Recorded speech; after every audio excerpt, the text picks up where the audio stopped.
تو اللہ کے حکم سے وہ اس کو شفا مل جاتی ہے. وہ بات آ گئی. تو اللہ کے حکم سے ملتی ہے، لیکن وہ دوا جا کر کے اس بیماری کو لگ جائے، مطلب یہ کہ وہ اس پر اثر کر جائے. وعن ابن عباس قال قال رسول اللہ صلی اللہ علیہ وسلم. اسی لیے تو اطباء جو مسلمان ہوتے تھے وہ لکھتے ہی تھے نسخوں کے شروع میں هو الشافی. تو اسی لیے تھا بسم اللہ. میں نے تو اپنے جو اب ہمارے چونکہ خاندان میں کافی حکیم ماشاءاللہ رہے، میں نے تو ہمیشہ ان کو بسم اللہ پڑھ کے اور نسخہ لکھنا شروع کرنا اور وہاں پہلے هو الشافی لکھنا. تو بات وہی ہے، تو اس میں اس کا اثر ہوگا. اب کیا نام ہے، اب یہ ساری چیزیں ہیں ہی نہیں، وہ سمجھتے ہیں کہ اصل چیز دوا ہے. وعن ابن عباس قال قال رسول اللہ صلی اللہ علیہ وسلم الشفاء فی ثلاث فی شرطة محجم او شربة عسل او کیۃ بنار وانا انہى امتی عن الکی. ابن عباس رضی اللہ عنہما سے روایت ہے، انہوں نے کہا کہ رسول اللہ صلی اللہ علیہ وسلم نے فرمایا شفا 3 چیزوں میں ہے. 3 چیزوں میں کے معنی یہ ہے کہ یہ بیماریوں کو دور کرنے کے واسطے اور تندرستی حاصل کرنے کے لیے یہ 3 چیزیں بہت مؤثر ہیں. یہ مطلب ہے شفا 3 چیزوں میں ہونے کا. ایک تو ہے حجامت. حجامت کا مطلب کیا ہے؟ وہ جو خون نکالنا ہوتا ہے رگ کھول کر کے. تو وہ خون نکالنا، چونکہ خون کی جتنی بیماریاں اور بہت بیماریاں اس خون سے ریلیٹڈ ہیں، تو اگر فاسد خون نکال لیا جائے گا بدن سے، اس کا مطلب یہ ہے کہ وہ اب خون سے متعلق بیماریاں کم سے کم پیدا ہوں گی. پھوڑے ہیں، پھنسیاں ہیں، کھجلی ہے، ہائی بلڈ پریشر ہے، یہ ہے وہ ہے، 1000 قسم کی چیزیں ہیں. تو فاسد خون اگر نکال دیا جائے، یہی ہے وہ حجامت کا مسئلہ. اور فرمایا کہ شہد کا اسی طرح سے پینا، اور اس پینے کی جو بھی صورت ہو شہد کی پینے کی، مختلف بیماریوں میں اس کے پینے کے طریقے بھی مختلف ہیں. بعض میں بغیر کچھ ملائے پی لیا جائے، بعض میں اس کو شربت بنا کر پیا جائے وغیرہ. تو یہ جو بھی اس کی صورت ہو، لیکن اس شہد کا پینا جو ہے وہ مفید ہے. اسی طرح سے کیۃ بنار، یعنی داغ دینا، جس کو جیسے آج کل کیا کہتے ہیں تھراپی. تو تھراپی اس کا ایک جس طرح علاج اب آ گیا ہے. تو پہلے کیا ہوتا تھا کہ بہت سے زخم، بہت سی بیماریوں میں داغ دیتے تھے کسی چیز کو جلا کر. وہ داغ دینا جو ہے وہ فرمایا کہ وہ مفید ہے. لیکن میں اپنی امت کو کئی سے، یعنی داغ دینے سے میں روکتا ہوں. کیوں روکتا ہوں؟ یہ بھی عجیب بات. دیکھا آپ نے حدیث میں، اب حدیث کا ترجمہ آپ پڑھ لیجئے، مسئلہ کیسے سمجھ میں آئے گا. اللہ ان کو جزائے خیر دے، ان علماء کو اور فقہاء کو محنتیں کی ہیں. اس کا نام ہے محنت، زندگی لگا کر مسائل نکالنا. ورنہ تو ترجمہ تو میں نے کر دیا، نکالی، اب اس میں سے مسئلہ نکلے گا. آپ فرما رہے ہیں شفا اور کہتے ہیں میں اپنی امت کو روکتا ہوں. دیکھا آپ نے، بات یہ تھی کہ اصل میں عرب میں یہ داغ دینے کا رواج تھا، لیکن یہ سمجھا جاتا تھا ارے بھائی آج کل وہ بجلی سے الیکٹرک سے کرتے ہیں نا، کیا کرتے ہیں وہ، یہی ہے وہ ہاں جی، الیکٹرک شاک جو ہے وہ، یہی ہے وہ چیز. کئی اب اس زمانے میں تو آگ میں تپا کر کسی چیز کو دیتے تھے، آج الیکٹرک ہے. اس وقت آج بھی جیسے سمجھا جاتا ہے کہ یہ ایک آخری علاج ہے، سمجھا، آخری علاج. اس زمانے میں بھی یہی بات تھی کہ اس الکئی کو آخری علاج سمجھتے تھے. اس کا مطلب کیا ہوا کہ جس نے یہ تدبیر کر لی اگر فائدہ نہیں ہوا تو اب سمجھ جائے کسی چیز سے فائدہ نہیں ہو سکتا. تو مطلب کیا ہوا، نبی کے بتانے کا حاصل یہ کہ یہ تو عقیدہ ہی غلط ہے. ٹھیک ہے یہ فائدہ مند ہے، لیکن یہ بات کہ اب اس کے بعد کوئی چیز فائدہ نہیں دے گی، اصل فائدہ دینے والے تو اللہ تھے اور اللہ ہیں. ادھر سے ذہن ہٹ گیا. کسی چیز کو فائنل نہ سمجھا جائے، مفید ہے، لیکن یہ کہ انسان نا امید ہو جائے، مایوس ہو جائے وہ طریقہ کار، وہ بات کہ جس سے انسان کے اندر مایوسی پیدا ہو جائے، نبی نے اس سے روکا ہے. یہ ہے وہ بات. اس لیے آپ نے فرمایا کہ میں روکتا ہوں اپنی امت کو اس سے، حالانکہ وہ چیز مفید بھی بتا رہے ہیں آپ. اچھا صاحب، وعن جابر قال رمی ابی یوم الاحزاب على اکحلہ فقواہ رسول اللہ صلی اللہ علیہ وسلم. جابر رضی اللہ عنہ سے روایت ہے، انہوں نے کہا کہ حضرت ابی بن کعب کے ہتھیلی میں آ کر کے کیا ہوا، غزوہ خندق میں ایک تیر آ کے لگا، تو نبی کریم صلی اللہ علیہ وسلم نے اس کو داغ دیا تھا. تو معلوم ہوا کہ آپ ایک طرف داغنا بھی گویا اس طریقے کو استعمال کر رہے ہیں اور فرما بھی رہے ہیں کہ میں روکتا ہوں اپنی امت کو. بات وہی جو میں نے پہلے بتائی تھی، مفید ہونے سے انکار نہیں ہے، مفید ہے، لیکن یہ کہ وہ اس عقیدہ نہ پیدا ہو جائے. معلوم ہوا برے عقیدے کے پیدا ہونے کے جو سامان ہو سکتے ہوں، اگرچہ وہ سامان اور چیز اپنی جگہ حلال بھی ہو، لیکن اگر عقیدے کو غلط کرنے والی وہ چیزیں سے روک دیا جائے گا. یہ ہے اصل بات. وعنه قال رمي سعد بن معاذ في اكحله فحسمه النبي صلى الله عليه وسلم بيده بمشقص ثم ورمت فحسمه الثانية.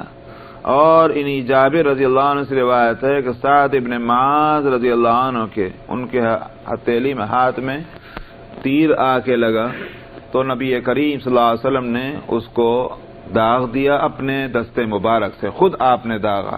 کہیں سے داغا؟ تیر کا جو پھلکا ہوتا ہے اس سے آپ نے اس کو داغ دیا.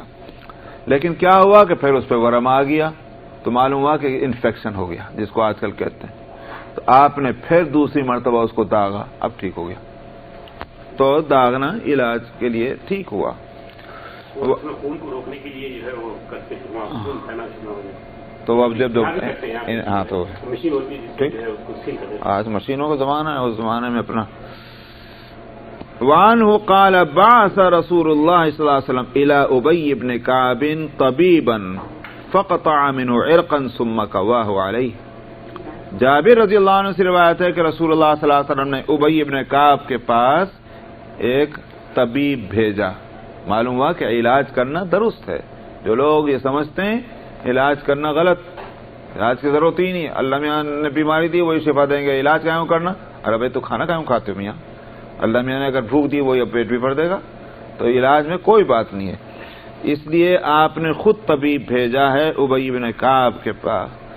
تو کیا ہوا، انہوں نے ان کی رگ کو کاٹا تاکہ خون نکل جائے، پھر وہاں اس کو بند کرنے کے لیے وہاں اس پر داغ دیا اس کو، تاکہ خون رک جائے، زیادہ نہ بہہ جائے. وعن ابی ہریرہ انہ سمع رسول اللہ صلی اللہ علیہ وسلم یقول فی الحبۃ السوداء شفاء من کل داء الا السام. قال ابن شہاب السام الموت والحبۃ السوداء الشونیز. ابو ہریرہ رضی اللہ عنہ سے روایت ہے کہ انہوں نے رسول اللہ صلی اللہ علیہ وسلم کو یہ فرماتے سنا کہ کالا بیج جو ہے اس میں ہر بیماری کے لیے شفا ہے سوائے موت کے. اچھا صاحب، تو کالا بیج کیا ہے؟ شونیز، کلونجی. تو کلونجی جو ہے یہ بہت مفید بتائی ہے بیماریوں کے لیے. موت کا نہیں علاج، بس وہ تو کیا کرتے ہیں بھائی، موت تو کوئی بیماری بھی نہیں، اس لیے. ہاں کلونجی نہیں معلوم؟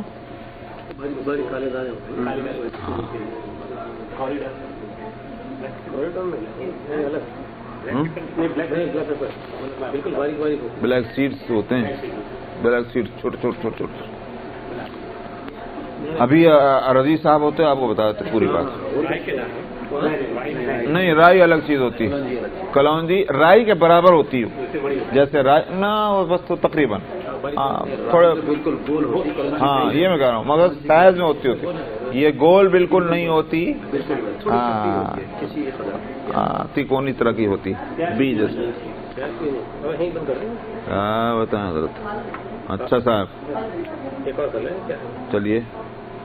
وعن ابی سعید الخدری قال جاء رجل الى النبي صلی اللہ علیہ وسلم فقال ان اخی استطلق بطنه فقال رسول الله صلى الله عليه وسلم اسقه عسلا فسقاه ثم جاء فقال سقيته فلم يزده الا استطلاقا فقال له 3 مرات ثم جاء الرابعة فقال اسقي عسلا فقال لقد سقيته فلم يزده الا استطلاقا فقال رسول الله صلى الله عليه وسلم صدق الله وكذب بطن اخيك فسقاه فبرأ. ابو سعید خدری رضی اللہ عنہ سے روایت ہے، انہوں نے کہا کہ ایک شخص نبی کریم صلی اللہ علیہ وسلم کی خدمت میں حاضر ہوا اور اس نے کہا کہ میرا بھائی جو ہے اس کو کیا ہو رہا ہے، موشن ہو رہے ہیں کنٹینیو، یہ استطلاق ہے بطن.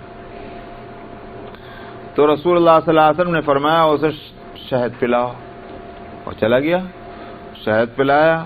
پھر آیا، انہوں نے کہا کہ میں نے تو شہد پلایا تھا مگر اس میں تو موشن میں ہی اضافہ ہوا، اور بجائے کم ہونے کے زیادہ ہی ہو گیا، بیماری بڑھ گئی.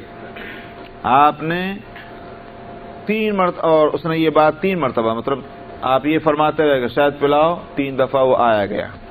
4تھی مرتبہ پھر آ کر اس نے کہا، آپ نے فرمایا اس کو شہد پلاؤ. اس نے کہا کہ میں تو اس کو پلاتا رہا ہوں لیکن اس میں موشن ہی بڑھتے رہے، فائدہ تو ہو ہی نہیں. آپ نے فرمایا کہ اللہ کا فرمانا سچا ہے، تیرے بھائی کا پیٹ جھوٹا ہے. تو پھر اس نے پلایا، صحیح ہو گیا. تو اس میں علماء کہتے ہیں کہ یہ بھی ہو سکتا ہے کہ یہ آپ کو یہ بات معلوم ہو گئی ہو کہ اس شخص کا علاج اسی سے ہوگا، وہی سے معلوم ہو گیا، آپ نے اس لیے فرما دیا کہ اللہ کا فرمانا تو سچا ہے. جب مجھے معلوم ہو گیا، بتایا گیا اللہ کی طرف سے کہ تیرے بھائی کا علاج اسی سے ہے، وہ تو نہیں غلط ہو سکتا.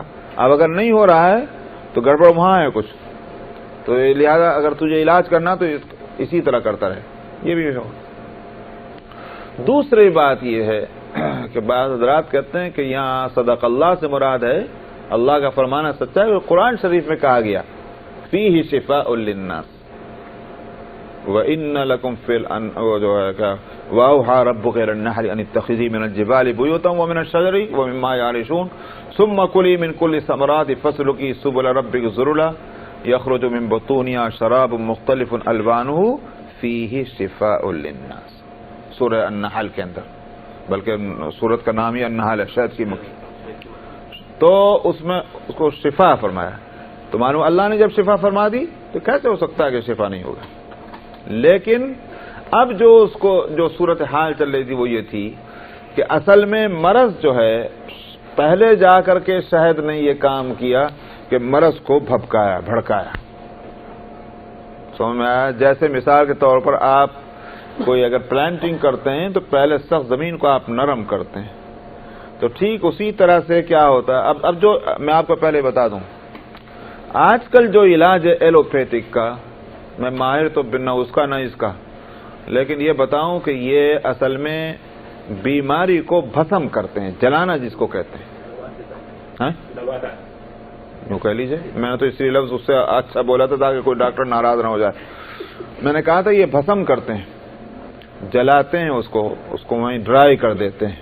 اس بیماری کو جو پیدا ہوئی ہے جہاں سے اس کو دباتے ہیں. کا مطلب کیا ہوا، اس کو ریڈیوس کرتے ہیں.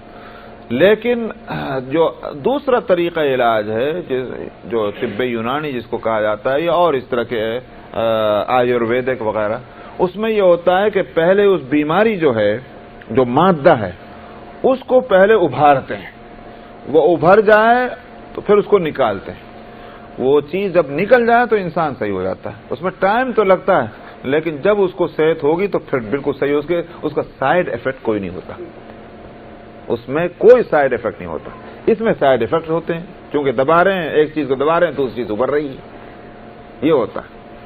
تو شہد جو ہے اس میں کیا تھا کہ اس نے پہلے جا کر کے تو اس مرض کو ابھارا، اور جب مرض ابھرا تو معلوم ہوا کہ بہت بیماری اور بڑھ رہی. لیکن آپ کو یہ بات معلوم تھی کہ جو ہے شہد یہ شروع میں تو بے شک اس کو ابھارے گا، لیکن آخر کو فائدہ اسی سے ہوگا جب تک کہ وہ بیماری پوری اپنی جڑ سے نہ نکل کے آ جائے۔ جب بیماری جڑ سے نکل گئی اب فائدہ ہو گیا۔ چلیے صاحب بس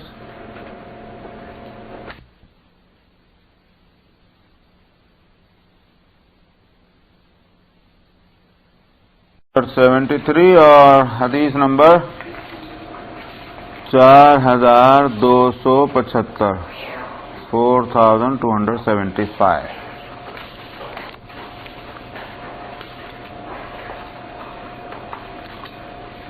بسم اللہ الرحمن الرحیم۔ وعن عبد الله بن عمرو ان رسول الله صلی اللہ علیہ وسلم قال ستفتح لكم ارض العجم وستجدون فيها بيوتا يقال لها الحمامات فلا يدخلنها الرجال الا بالأذر وامنعوها النساء الا مريضة او نفساء۔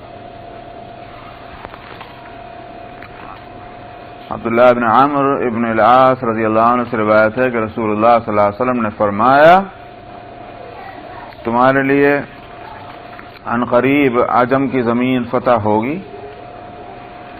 عجم عرب کے علاوہ جو ساری دنیا کو عجمی بولتے تھے، مطلب یہ کہ اس عرب کے علاقے سے نکلو گے، اور اس وقت آج جن ملکوں کو عرب ملک کہتے ہیں اس زمانے میں نہیں کہتے تھے۔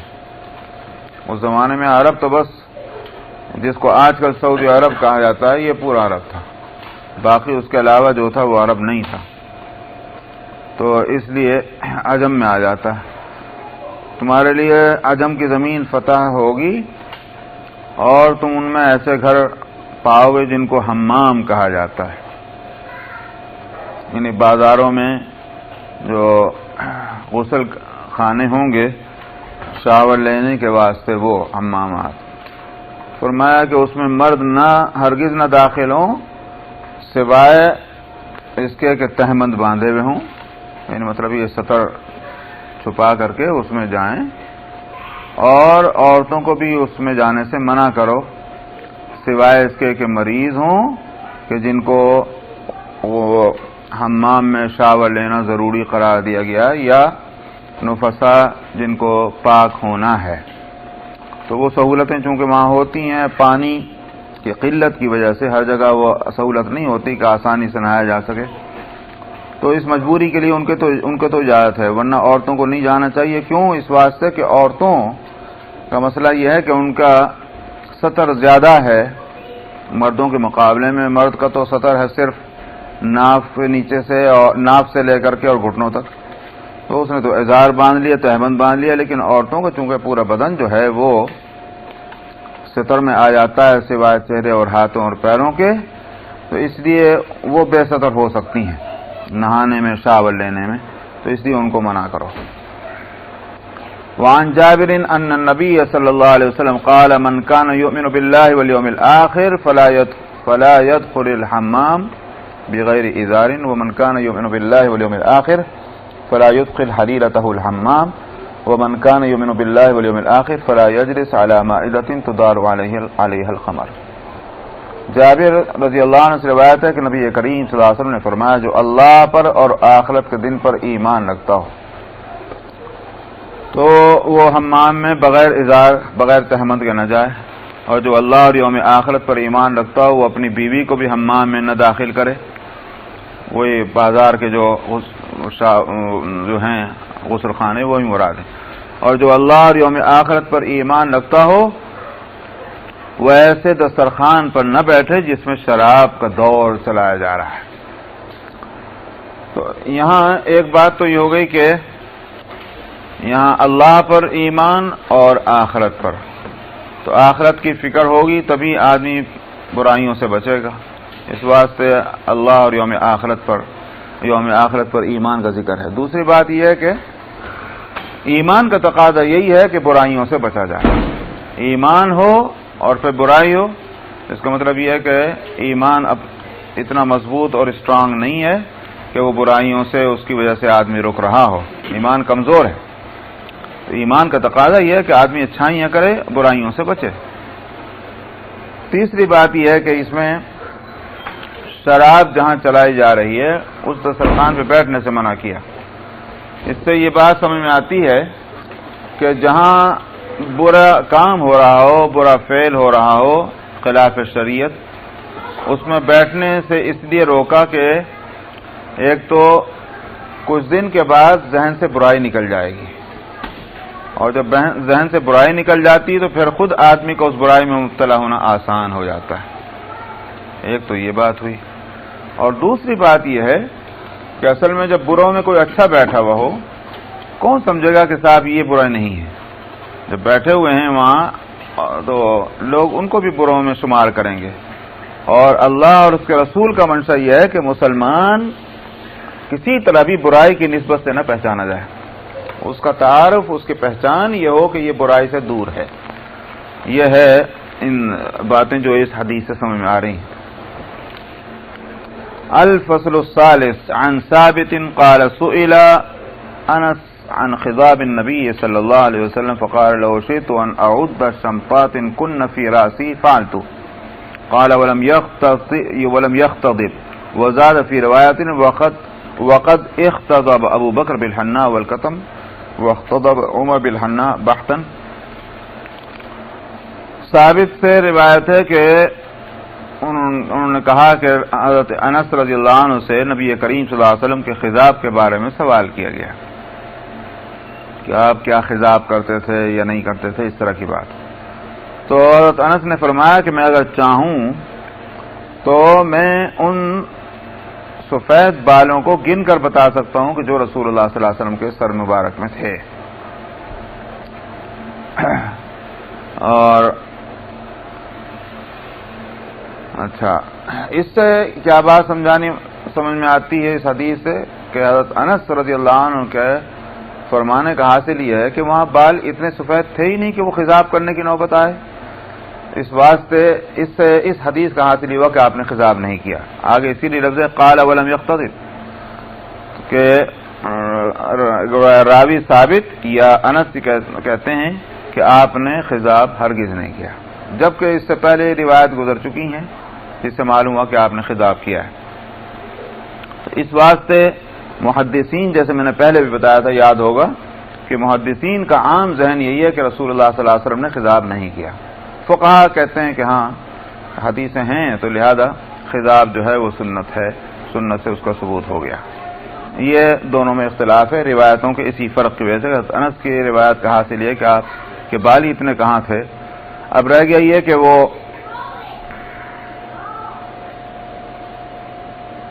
آگے چلیں، آگے حدیث آ رہی ہے، اور اس میں یہ ہے کہ روایت میں یہ بھی اضافہ ہے کہ ابو بکر رضی اللہ عنہ نے مہندی کا اور کسم کا خضاب کیا اور حضرت عمر نے صرف مہندی کا خضاب کیا بحثاً۔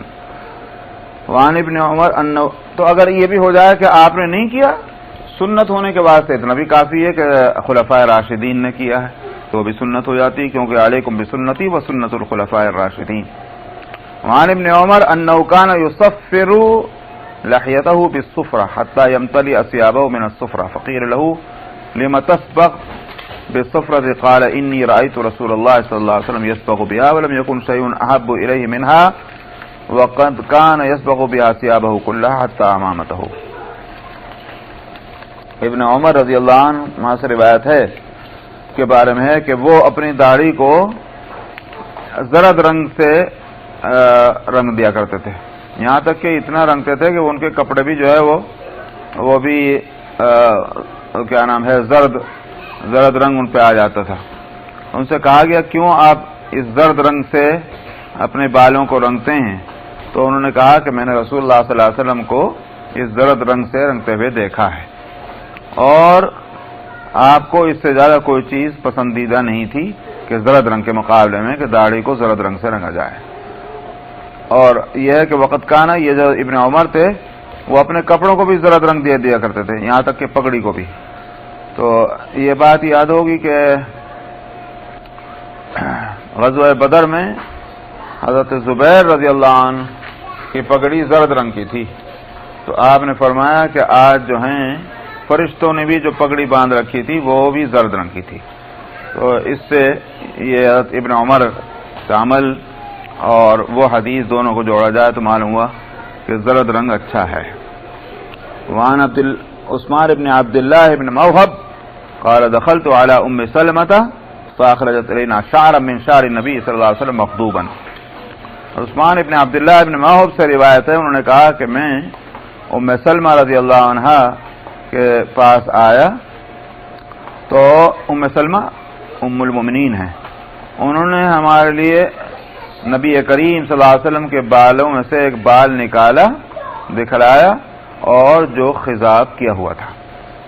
اب یہ ایک حدیث حضرت انس کی ہے جس میں یہ خضاب نہیں فرماتے تھے، اور یہ حدیث آئی کہ ام سلمہ نے بال دکھلایا جس میں خضاب تھا. تو محدثین تو اس کا جواب دیتے ہیں کہ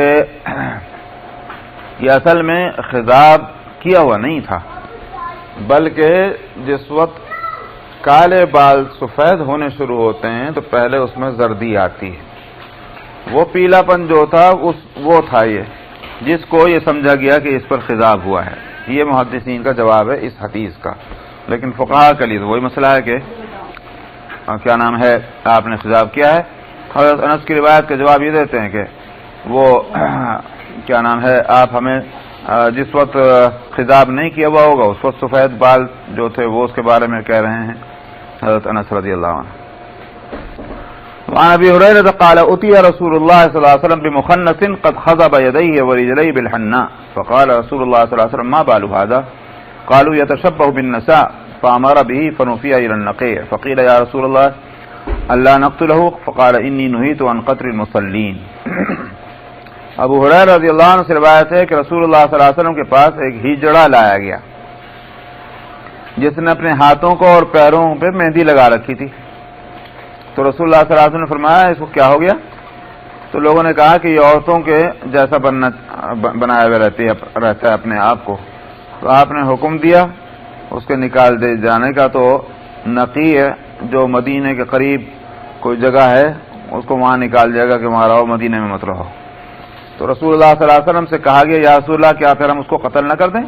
مطلب جب ایسا ہے کہ اس کو مدینے میں رہنے کے قابل ہی نہیں ہے تو ہم قتل کر دیں، کیا اتنا برا آدمی ہے؟ تو آپ نے فرمایا نہیں، مجھے نماز پڑھنے والوں کے قتل کرنے سے روکا گیا ہے، کیونکہ وہ نماز پڑھتا ہے لہذا قتل تو نہیں ہوگا، لیکن اس نے جو حرکت کی ہوئی ہے کہ وہ عورتوں کے جیسا بن کر رہنا چاہتا ہے، یہ فعل غلط ہے اور قابل قبول نہیں ہے، اس واسطے اس کو مدینے میں نہیں رہنا چاہیے. وعن الولید ابن عقبہ قال لما فتح رسول اللہ صلی اللہ علیہ وسلم مکہ جعل اهل مكة ياتونه بصبيانهم فيدعو لهم بالبركه ويمسحوا رؤوسهم فجيء به اليه وانا مخلق فلم يمسني من اجل الخلوق. ولید ابن عقبہ سے روایت ہے کہ جب رسول اللہ صلی اللہ علیہ وسلم نے مکہ فتح فرمایا تو اہل مکہ اپنے بچوں کو آپ کے پاس لانے لگے اور آپ ان کے لیے برکت کی دعا مانگتے اور ان کے سروں پر اپنا ہاتھ پھیرتے تھے، یہ برکت کے واسطے. تو یہ کہتے ہیں ولید ابن عقبہ، یہ ولید ابن عقبہ جو ہیں یہ حضرت عثمان رضی اللہ عنہ کے ماں شریک بھائی تھے. تو یہ کہتے ہیں کہ مجھے بھی آپ کے پاس لایا گیا اور اس طرح سے کہ میرا جو سر تھا وہ اس کو کیا ہوا تھا، اس کو لتھیڑا ہوا تھا ایسی چیز سے کہ جس میں زعفران ملی ہوئی ہوتی، تو زعفران وغیرہ ملا کر کے اور میرے سر پہ مل رکھا تھا. اس حالت میں مجھے آپ کے پاس لایا گیا. تو آپ نے اس خلوق کی وجہ سے جو زعفران ملی ہوئی جو چیز تھی جس کو سر پر مل رکھا تھا، آپ نے اس کی وجہ سے میرے سر کو آپ نے نہیں چھویا. تو اس لیے معلوم ہوا کہ اس طرح کی چیزیں جو ہیں وہ سر پر لگانے سے یا داڑھی میں لگانے سے منع کیا گیا ہے. وعن ابی قتادہ انہ قال لرسول اللہ صلی اللہ علیہ وسلم ان لی جمة افارجلها قال رسول الله صلی اللہ علیہ وسلم نعم واکرمها قال فكان ابو قتادہ ربما دهنا في اليوم مرتين من اجل قول رسول اللہ صلی اللہ علیہ وسلم نعم واکرمها. ابو قتادہ سے روایت ہے کہ انہوں نے رسول اللہ صلی اللہ علیہ وسلم سے کہا کہ میرے جو ہیں سر پہ بال ہیں، جمہ وہ بال جو کانوں تک آ جائیں، تو میرے سر پہ بال ہیں، کیا میں ان میں کنگھی کیا کروں؟ تو رسول اللہ صلی اللہ علیہ وسلم نے فرمایا ہاں، اور ان بالوں کا احترام ہونا چاہیے، مطلب یہ کہ اس کو کنگھی کر کے صاف ستھرا رکھے، اچھا رکھا جانا چاہیے. اس طرح سے بکھرے ہوئے ہیں بال، نہ ان کا دھونا نہ ان کو سنوارنا، یہ غلط ہے. یہ ہے اکرام بالوں کا. تو راوی کہتے ہیں کہ پھر ابو قتادہ دن میں اکثر و بیشتر دن میں 2 دفعہ جو ہے وہ تیل لگایا کرتے تھے اپنے بالوں کو، رسول اللہ صلی اللہ علیہ وسلم کے یہ فرمانے کی وجہ سے کہ ہاں اور ان کا احترام کرو بالوں کا. تو وہ احترام اس طرح کرتے تھے کہ جناب سر دن میں 2 مرتبہ، کبھی کبھی ایک مرتبہ، کبھی کبھی 2 مرتبہ بالوں کو میں تیل لگا کر کنگھی کیا کرتے تھے. وعن الحجاج ابن حسان قال دخلنا على انس بن مالك فحدثتني اختي المغيرة قالت وانت يومئذ غلام ولك قرنان او قصتان فمسح رأسك وبرك عليك وقال احلقوا هذين او قصوهما فإن هذا زي اليهود. حجاج ابن حسان سے روایت ہے کہ ہم انس بن مالک رضی اللہ عنہ کے پاس حاضر ہوئے تو میری بہن مغیرہ نے مجھے واقعہ سنایا کہ ہاں، اور اس وقت جس وقت ہم گئے تھے حضرت انس کے پاس تمہارے ساتھ، اس وقت تم بچے تھے اور تمہاری 2 مینڈیاں تھیں. یہ جو بال اس طرف ہوتے ہیں کن پٹی کی طرف، یہ تھیں وہ قرنان، کیونکہ سینگ کو کہتے ہیں قرنان، تو ظاہر سینگ تو ادھر ہی ہوتے ہیں. تو ادھر 2 مینڈیاں تھیں ان کے جب یہ بچے تھے. تو رسول اللہ صلی اللہ علیہ وسلم نے تمہارے سر پر اپنا ہاتھ پھیرا تھا اور برکت کی دعا بھی دی تھی اور فرمایا تھا کہ ان مینڈیوں کو مون ڈالو یا کاٹ ڈالو، کیونکہ یہ یہود کا طریقہ ہے. تو یہودی آج بھی دیکھا ہوگا کہ جو بالکل ان کے یہاں ریلیجس قسم کے ہوتے ہیں مذہبی، وہ دونوں مینڈیاں کن پٹیوں کے اوپر لٹکائے رہتے ہیں.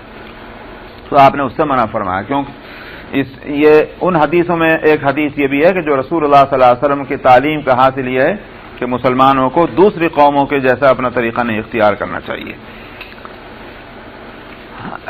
بس کروں کیا، کہاں تک ہو گئے؟ ہاں جی جناب. کیا بولتے تھے؟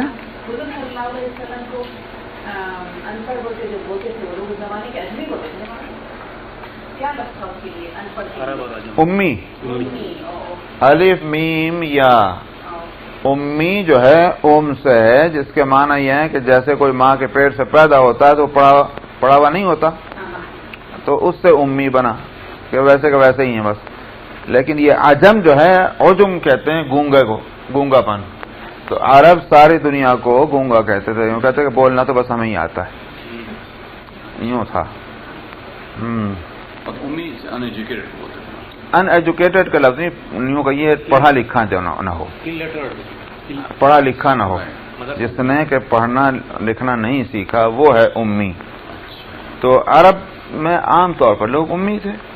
اسی بات سے قرآن شریف میں کہا بعث فی الامیین، امیین کے اندر ہم نے ایک رسول بھیجا. تو آپ بھی امی تھے، تو پڑھنا لکھنا نہیں سیکھا تھا، لیکن اس کو نہ تو جاہل کہا جائے گا، کیونکہ یہ ضروری نہیں ہے کہ جس کو پڑھنا لکھنا نہ آتا ہو جاہل بھی ہو.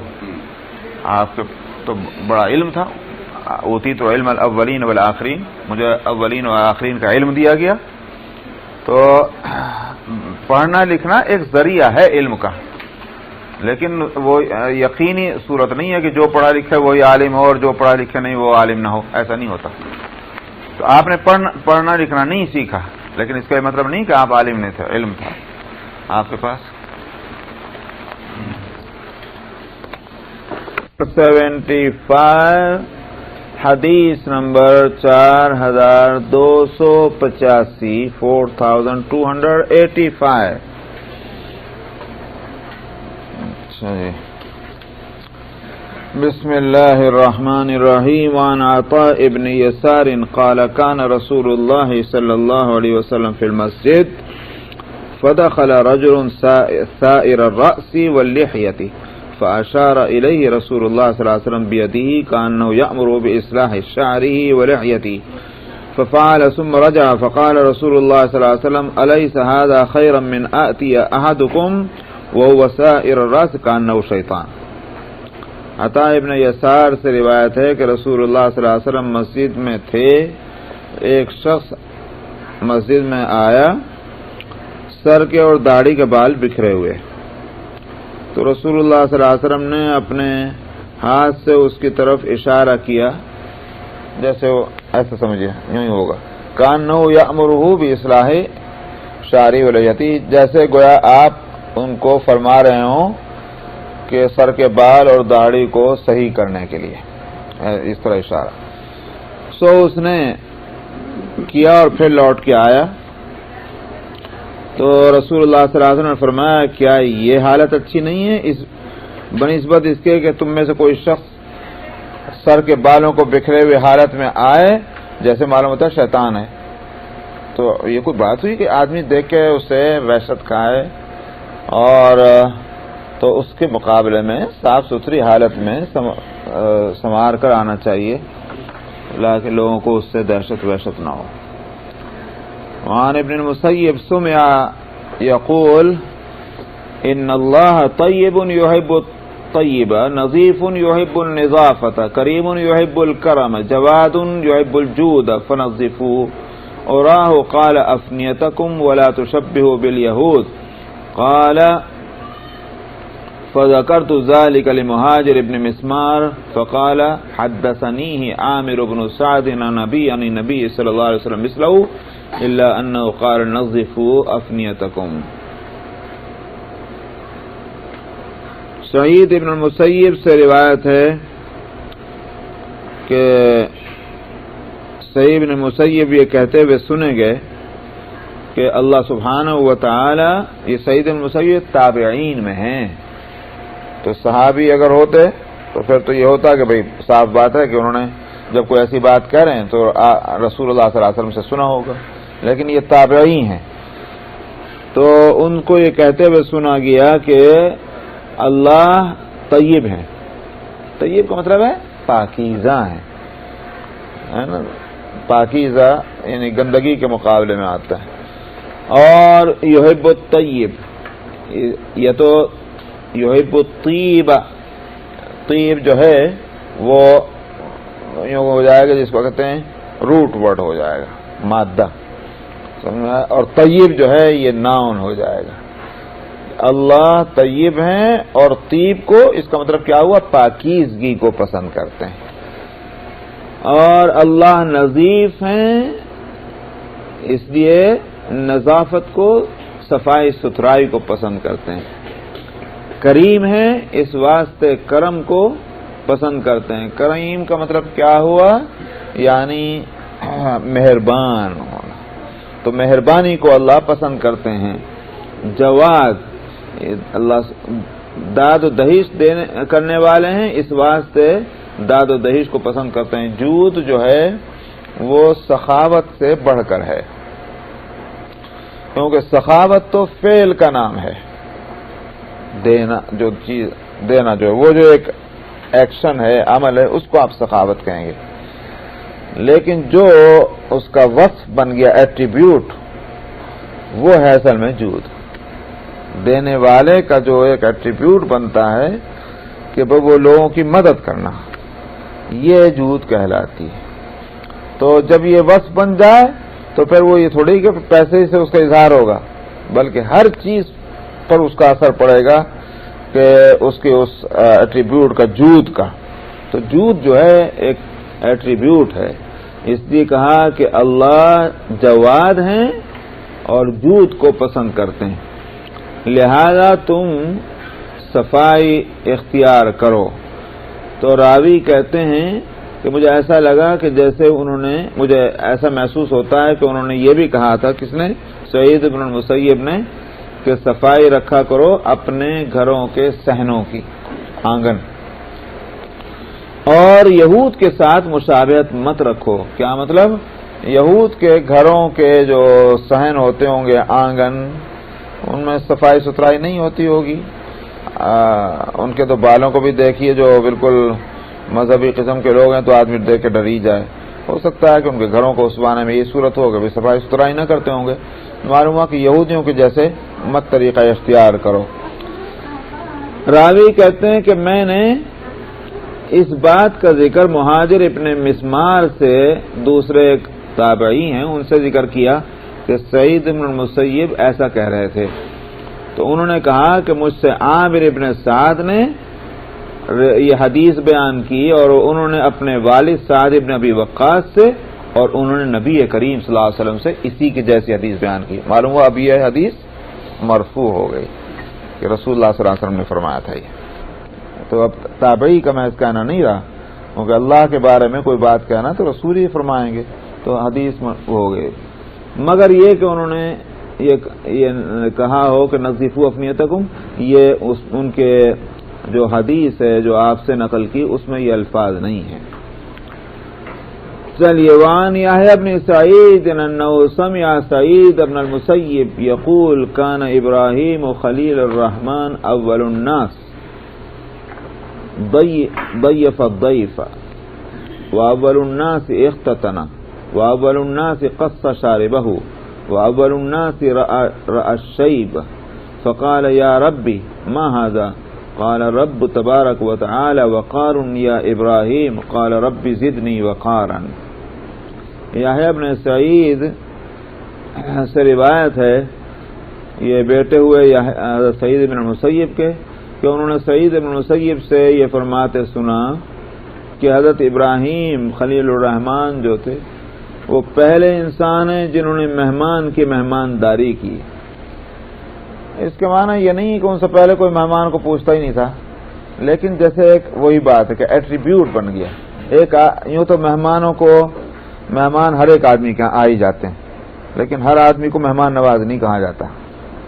مہمان نواز ہم کسی کو بولتے ہیں اس کے معنی یہ ہے کہ وہ اوروں کے مقابلے میں کمپیئر ٹو ادرس اس کے ہاں مہمانوں کی وقت نا وقت کوئی قید نہیں ہے، وہ آ رہے ہیں اور جا رہے ہیں اور کھا رہے ہیں.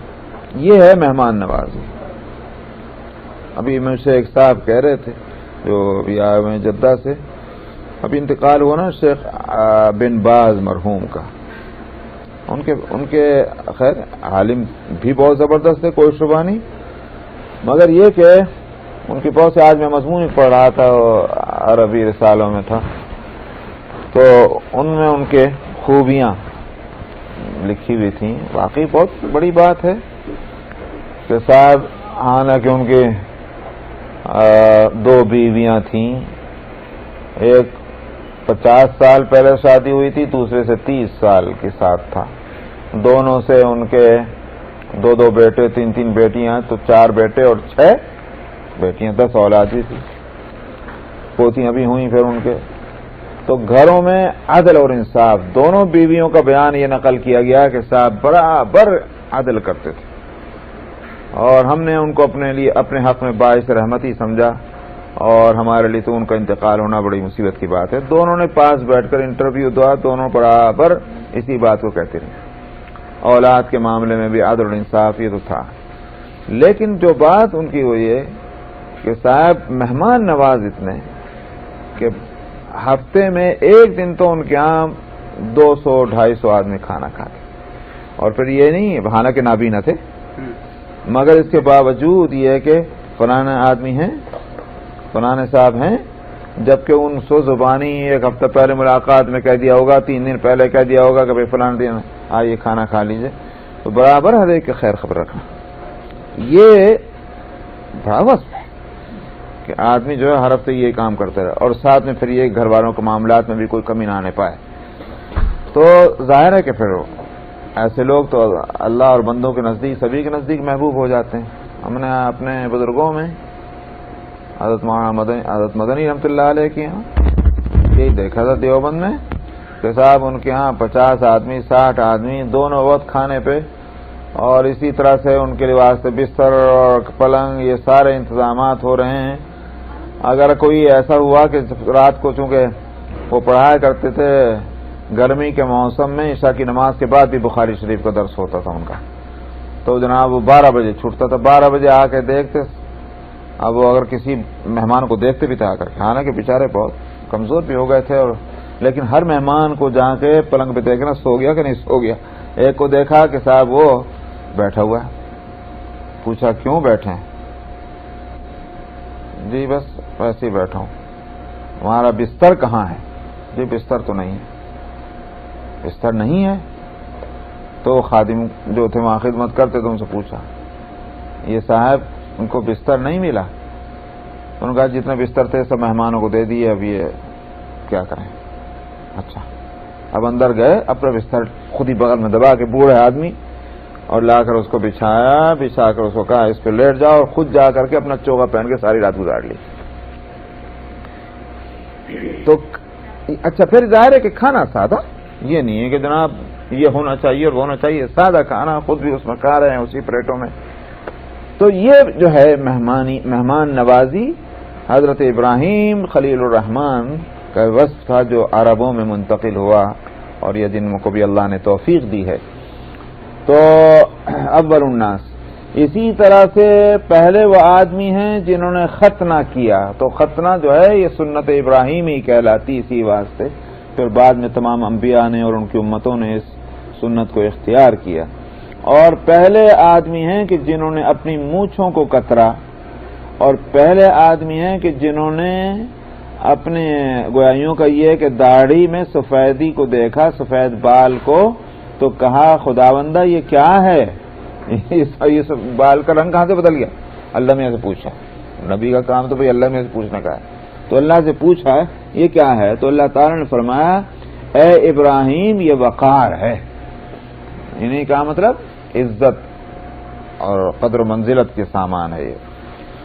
تو کیونکہ جب آدمی کی عمر ہو جاتی ہے, سفیدی آنے لگتی ہے, تو ظاہر ہے اس کا درجہ جو ہے سوسائٹی میں, معاشرے میں بڑھ جاتا ہے, تو اللہ کے یہاں بھی اس کا درجہ بڑھتا ہے. تو ابراہیم نے علیہ السلام نے عرض کیا ربی زدنی وقارا, خداوندہ میرے وقار میں پھر آپ اضافہ ہی کر دیجئے. تو یہ ہوئی باب التصاویر. اب تصویروں کا مسئلہ ہے جو اس ملک میں بہت مشکل ہو گیا ہے. الفصل الاول عن ابی طلحہ قال قال النبی صلی اللہ علیہ وسلم لا تدخل الملائکة بیتا فیہ کلب ولا تصاویر. ابو طلحہ سے روایت ہے, انہوں نے کہا کہ رسول نبی کریم صلی اللہ علیہ وسلم نے فرمایا فرشتے ایسے گھر میں نہیں جاتے جس میں کتا ہو, اور نہ اس گھر میں کہ جس میں تصویریں ہوں. چلیے آگے چلیں. تصویروں کا پوری حدیثیں آئیں گے تو کھل جائے گا مسئلہ. متفق علیہ. وعن ابن عباس عن میمون ان رسول اللہ صلی اللہ علیہ وسلم اصبح یوما واجما وقال ان جبرائیل كان وعدني ان يلقاني الليلة فلم يلقني اما والله ما اخلفني ثم وقع في نفسي جرو كلب تحت فسطاط له فامر به فاخرج ثم اخذ بيده ماء فنضح مكانه فلما امسى لقيه جبرائيل فقال لقد كنت وعدتني ان تلقاني البارحة قال اجل ولكننا لا ندخل بيتا فيه كلب ولا صورة فأصبح رسول الله صلى الله عليه وسلم يومئذ فأمر بقتل الكلاب حتى أنه يأمر بقتل كلب الحائط الصغير ويترك كلب الحائط الكبير. ابن عباس رضی اللہ عنہما اپنی خالہ میمونہ رضی اللہ عنہما سے روایت کرتے ہیں کہ رسول اللہ صلی اللہ علیہ وسلم ایک دن صبح یہ حالت ہوئی کہ آپ بالکل چپ اور افسردہ غم جیسا ہوتا ہے وہ ہے واجمن, خاموش بات ہی نہیں کر رہے ہیں, غم ہے. اور آپ نے فرمایا کہ جبریل نے مجھ سے وعدہ کیا تھا کہ آج رات مجھ سے ملاقات کریں گے, لیکن انہوں نے ملاقات نہیں کی.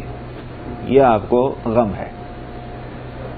اور بخدا کبھی انہوں نے ویسا آدمی ایسی ہستی نہیں کہ جو وعدہ خلافی کرے. وعدہ کیا تو کیوں نہیں آیا, اس کا غم ہے. اب یہ ظاہر ہے کہ نہیں آئے, تو ایک تو یہ کہ بھائی وعدہ خلاف ہے, نہیں آیا ہوگا, اور ایک یہ کہ جب وعدہ خلاف وہ نہیں کرتے تو نہیں آیا, تو کیا مطلب میری طرف سے کوئی گڑبڑ تو نہیں ہے. ذہن ادھر کیا. تو پھر نبی کریم صلی اللہ علیہ وسلم کے دل میں بات آئی کہ کتے کا پلہ ان کے تخت کے نیچے تھا، تو آپ نے حکم دیا اس کے نکالے جانے کا، وہ نکال دیا گیا وہاں سے. پھر آپ نے اپنے ہاتھ سے پانی لیا اور اس جگہ میں چھڑکا. پکا فرش تھوڑی تھا، کچی زمین تھی، اب اس میں دھونے کا کوئی مسئلہ ہی نہیں سوائے اس کے کہ چھڑکاؤ ہی کر سکتے تھے. پھر جب شام ہو گئی تو جبریل سے ملاقات ہوئی، تو آپ نے فرمایا تم نے مجھ سے وعدہ کیا تھا کہ ملاقات کرو گے گزشتہ رات. تو جبریل نے کہا کہ ہاں، لیکن ہم سے مراد ہے ہم فرشتے، ہم ایسے گھر میں نہیں داخل ہوتے جس میں کتا ہو اور نہ ایسے گھر میں جس میں کوئی تصویر ہو. تو رسول اللہ صلی اللہ علیہ وسلم نے اس دن پھر جب دوسرا دن کی صبح ہوئی تو آپ نے حکم دیا کتے کو مارنے کا، قتل کر دیے جائیں سب کتے. یہاں تک کہ آپ نے جو چھوٹے باغ جو ہوتے ہیں ان کے رکھوالی کے لیے بھی جو کتے رکھے ہوئے تھے ان کو بھی مارنے کا حکم دیا.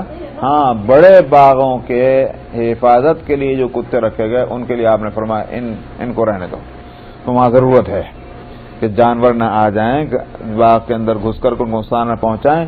تو بڑے باغ ہیں تو انسان اس کو نہیں کنٹرول کر سکتا، لہذا وہاں کتے چھوڑ رہنے دو. لیکن جو چھوٹے باغ ہیں یا اسی طرح سے ویسے بھی لوگ شوقیہ پالتے ہیں، مارو سب کو، اس لیے کہ یہ فرشتوں کے آنے میں رکاوٹ ہیں. پھر یہاں تک یہ بات آئی، لیکن آگے جب لوگوں نے یہ سب کچھ کر لیا تو پھر اس کے بعد ایک اور حدیث میں آتا ہے کہ آپ نے فرمایا نہیں، سب کتوں کو نہیں، کالے کتے کو مارو. اس کے بعد پھر جب وہ بھی ہوا تو پھر آپ نے فرمایا ماں لنا ولی خلاف، ہمارا کیا ان سے جھگڑا ہے، چھوڑ دو. تو پھر آپ نے منع کر دیا تھا. لیکن بہرحال یہاں جو ہے اس سے معلوم ہوا کہ فرشتے جو ہیں وہ اس گھر میں نہیں آتے. یعنی حاصل یہ ہے کہ جس گھر میں کتوں کو بے ضرورت رکھا جائے، ایسا لگتا ہے جو آج کل کے معاشرے میں دیکھنے سے بات جو ہے دیکھنے کو ملتی ہے وہ یہ کہ جب کتوں کو گھروں میں رکھتے ہیں تو کچھ زیادہ ہی ان سے لگاؤ ہو جاتا، اور بلکہ بچوں کو چاہے باہر نکال دو مگر کتا نہیں نکلے گا. تو یہ سارے مسئلے جو ہیں یہ انسان کو اس کے جو یوں کہیے کہ اس کی شرافت اور اس کی جو اس کا وقار ہے اس کے خلاف ہے یہ بات کہ جانوروں کے ساتھ اس طرح لگنا. ویسے بھی وہ جانور جو ہے ایک تو آپ دیکھتے ہیں کہ گندگی بھی ہے، بدبو رہتی ہے، اور دوسرا یہ ہے کہ اس کی سائنٹیفکلی بھی صحت کے لیے نقصان دہ. اسی واسطے اس کا لعاب جو ہے، منہ کا تھوک، وہ اتنا گندا ہے کہ فقہاء نے تو یہ لکھا ہے، امام مالک کے ہاں تو برتن جس میں کتے نے منہ ڈال دیا ہے وہ پاک نہیں ہوگا جب تک کہ مٹی سے مانج نہ لے جائے، 7 مرتبہ نہ دھو لیا جائے. امام مالک کا تو اس سلسلے میں قول یہ ہے. تو اس کا تھوک جو ہے اس میں زہریلے اثرات ہوتے ہیں اور گندے اثرات وہ اچھی طرح جب تک نہ دھو جائے نہیں جاتے. تو اس کے معنی یہ ہوگا کہ یہ سائنٹیفکلی نقصان دہ ہے، لیکن فیشن کے نام پہ سب چل رہا ہے. اچھا، اس میں فرشتوں کے نہ داخل ہونے کے یہ معنی ہے کہ رحمت لانے والے فرشتے جو باعث رحمت ہیں وہ نہیں آتے. ورنہ کوئی شخص یوں نہ سمجھے کہ ہاں تو فرشتے نہیں آتے تو پھر ہمارا ریکارڈ بھی چھٹی ہو گئی، چلو بھائی اب جو چاہے سو کرتے رہو. نہیں، وہ نہیں ہوتا. علماء نے صاف لکھ دیا ہے کہ جو وہ فرشتے جو اللہ تعالیٰ نے انسان کے ساتھ رکھے ہوئے ہیں اس کی حفاظت کے لیے وہ بھی رہتے ہیں، حفاظت کے لیے، پروٹیکٹ کرنے کے لیے وہ فرشتے بھی رہتے ہیں کہ جو اس کا اعمال لکھنے کے واسطے ہیں. یہ تو وہ فرشتے ہیں جو رحمت لانے کا سبب بنتے ہیں، ایسے فرشتے نہیں آتے. جی ہاں، انہوں نے تو کہا بھائی چلو موت سے بھی بچ گئے. وان عائشہ ان النبی صلی اللہ علیہ وسلم لم يكن يترك في بيته شيئا فيه تصاليب الا نقضه. حضرت عائشہ رضی اللہ عنہ سے روایت ہے کہ نبی کریم صلی اللہ علیہ وسلم اپنے گھر میں کسی ایسی چیز کو نہیں چھوڑتے تھے جس میں تصویریں بنی ہوئی ہوں جب تک کہ اس کو توڑ نہ دیتے تھے. تصالیب جو ہے تصاویر سے اس لحاظ سے مختلف ہے کہ تصویر تو عام ہے، کاغذ پر بنی ہوئی ہے، کپڑے پہ بنی ہوئی ہے، دیوار پہ نقش کی ہوئی ہے، کچھ بھی ہے. اور تصالیب صلب سے، صلب کے معنی آتے ہیں سختی کے. تو اس کے مطلب کیا ہوا کہ جیسے کوئی چیز بنی ہوئی ہو، مٹی سے بنی ہوئی ہے، پلاسٹک کی بنی ہوئی ہے کہ آج کل یہ جو لکڑی کی بنی ہوئی جو بھی ہے، یہ ہوگی تصالیب، کیونکہ اس میں سختی آ گئی۔ تو معلوم ہوا کہ بنی ہوئی ایسی تصویریں ہوں یا نقش کیے ہوئے ہوں ان کو تصویر کہا گیا، تو پیچھے کے الفاظ میں تصویر آ رہی ہے اور یہاں تصالیب ہے، لیکن اس سے یہ نہ سمجھا جائے صرف تصالیب منع ہیں، جیسے بعض لوگوں نے یہی نقطہ نکالنے کی کوشش کی تاکہ کسی طرح سے تصویروں کے رکھنے کی گنجائش نکل آئے۔ غلط ہے یہ، کیونکہ آگے کی آیتیں آ رہی ہیں۔ وعنہا آیت کا روایت ہے، وعنہا انہا اشترت نمرقۃ فيها تصاوير فلما رآها رسول الله صلى الله عليه وسلم قام على الباب فلم يدخل فعرفت في وجهه الكراهية قالت فقلت يا رسول الله أتوب إلى الله وإلى رسوله ماذا أذنبت فقال رسول الله صلى الله عليه وسلم ما بال هذه النمرقة قلت اشتريتها لك لتقعد عليها وتوسدها فقال رسول الله صلى الله عليه وسلم إن أصحاب هذه الصور يعذبون يوم القيامة يقال لهم أحيوا ما خلقتم وقال إن البيت الذي فيه الصورة لا تدخله الملائكة۔ حضرت عائشہ رضی اللہ عنہا سے ہی روایت ہے، وہ میں پہلے کے لفظ میں کیا آ رہی تصالیب، یہاں آپ اس کو پڑھیے۔ حضرت عائشہ سے روایت ہے کہ انہوں نے ایک نمدہ کہیے اسے خریدا جس میں تصویریں تھیں۔ نمدہ کا مطلب ہوا جیسے موٹا کارپیٹ، بالکل کارپیٹ کی طرح تو نہیں، لیکن ایک موٹا کپڑا جو ہوتا ہے کہ جسے چادر کے طور پر بچھا لیتے ہیں یہ وغیرہ وغیرہ، ایسا جس میں تصویریں تھیں، تو ظاہر ہے کہ نقش کی بھی ہوں گی۔ جب رسول اللہ صلی اللہ علیہ وسلم نے دیکھا اس نمرقہ کو، نمدے کو، تو آپ دروازے پر کھڑے ہو گئے، آپ اندر نہیں داخل ہوئے۔ تو عائشہ کو آپ کے چہرے مبارک میں ناگواری جو ہے وہ محسوس ہوئی، تو عائشہ نے عرض کیا، حضرت عائشہ کہتی ہیں کہ میں نے عرض کیا یا رسول اللہ میں اللہ اور اس کے رسول سے معافی چاہتی ہوں۔ تو اس لیے کہ بیوی تھوڑی ہی ہے، مومنہ بھی تو ہے، تو اس واسطے جہاں آپ کی ناگواری جب ہوتی تھی تو سمجھ جاتے تھے کہ اللہ کے رسول کا ناراض ہونا جو ہے کھیل نہیں ہے۔ تو انہوں نے کہا کہ میں معافی چاہتی ہوں، توبہ کرتی ہوں اللہ اور اس کے رسول سے، میں نے کیا گناہ کیا ہے، ابھی معلوم نہیں ہوا ان کو۔ تو رسول اللہ صلی اللہ علیہ وسلم نے فرمایا یہ کیسا نمرقہ ہے جو یہ تم نے یہ ڈالا ہوا ہے نمدہ؟ تو میں نے کہا کہ یہ میں نے آپ کے لیے خریدا تاکہ آپ اس پہ تشریف رکھیں اور آپ اس سے تکیہ ٹیک لگا لیں، میں نے اس لیے خریدا۔ رسول اللہ صلی اللہ علیہ وسلم نے فرمایا ان صورتوں کے بنانے والوں کو قیامت کے دن عذاب دیا جائے گا اور ان کو کہا جائے گا تم نے جو بنایا ہے اس میں زندگی پہ ڈالو، جان ڈالو اس میں۔ جب تم نے صورت بنائی تو جان بھی تم ہی ڈالو ان میں، اب ظاہر ہے کہ جان کہاں سے ڈالیں گے؟ اور آپ نے فرمایا کہ وہ گھر کہ جس میں کوئی تصویر اور صورت ہو اس میں فرشتے نہیں داخل ہوتے۔ وعنها انها كانت قد اتخذت على سهوة لها سترا فيه تماثيل فهتكه النبي صلى الله عليه وسلم فاتخذت منه نمرقتين فكانتا في البيت يجلس عليهما۔ حضرت عائشہ رضی اللہ عنہا سے روایت ہے، انہوں نے کہا کہ انہوں نے جو ہے ان کی ایک طاق تھی، سہوا جیسے وہ دیواروں کے اندر تو طاق سے بنا دیتے ہیں نا، وہ ہے سہوا، کوئی چیز اس میں رکھنے کے لیے۔ تو عائشہ نے اپنے سامان وان کے واسطے ایک طاقچہ بنا رکھا تھا، تو اور اس پہ پردہ ڈال رکھا تھا، اور اس پردے پر جو ہے وہ تماثیل، نقش، جانداروں کے نقش بنے ہوئے تھے۔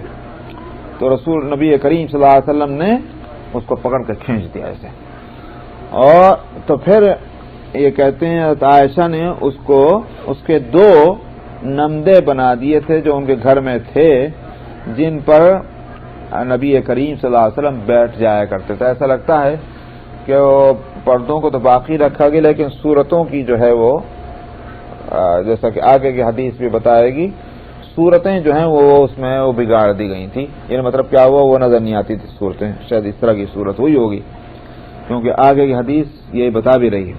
وعنہا ان النبی صلی اللہ علیہ وسلم خرج فی غزاة فاخذت نمطا فسترته على الباب فلما قدم فرأى النمط فجذبه حتى هتكه ثم قال ان الله لم يأمرنا ان نكسر الحجارة والطين.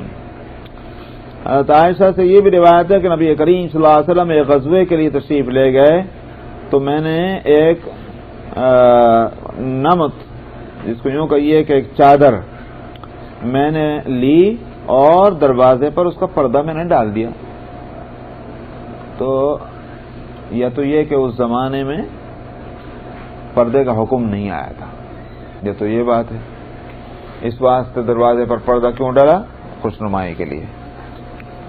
یا پھر پردے کا اگر حکم آ چکا تو دروازے پر کوئی انتظام ہوگا پردے کا، مگر یہ ایکسٹرا کچھ ڈالا گیا ہے کپڑا، تو میں نے اس کا پردہ دروازے پر ڈال دیا. جب آپ تشریف لائے اور آپ نے وہ جو ہے چادر دیکھی وہاں، تو آپ نے اس کو کھینچا اور یہاں تک کہ اس کو پھاڑ دیا. پھر آپ نے فرمایا اللہ نے ہم کو اس بات کا حکم نہیں دیا کہ ہم پتھروں اور مٹی کے اوپر جو ہے وہ لباس پہنا دیں. معلوم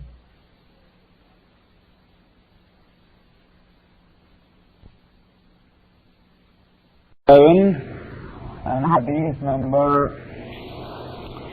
4294 4294.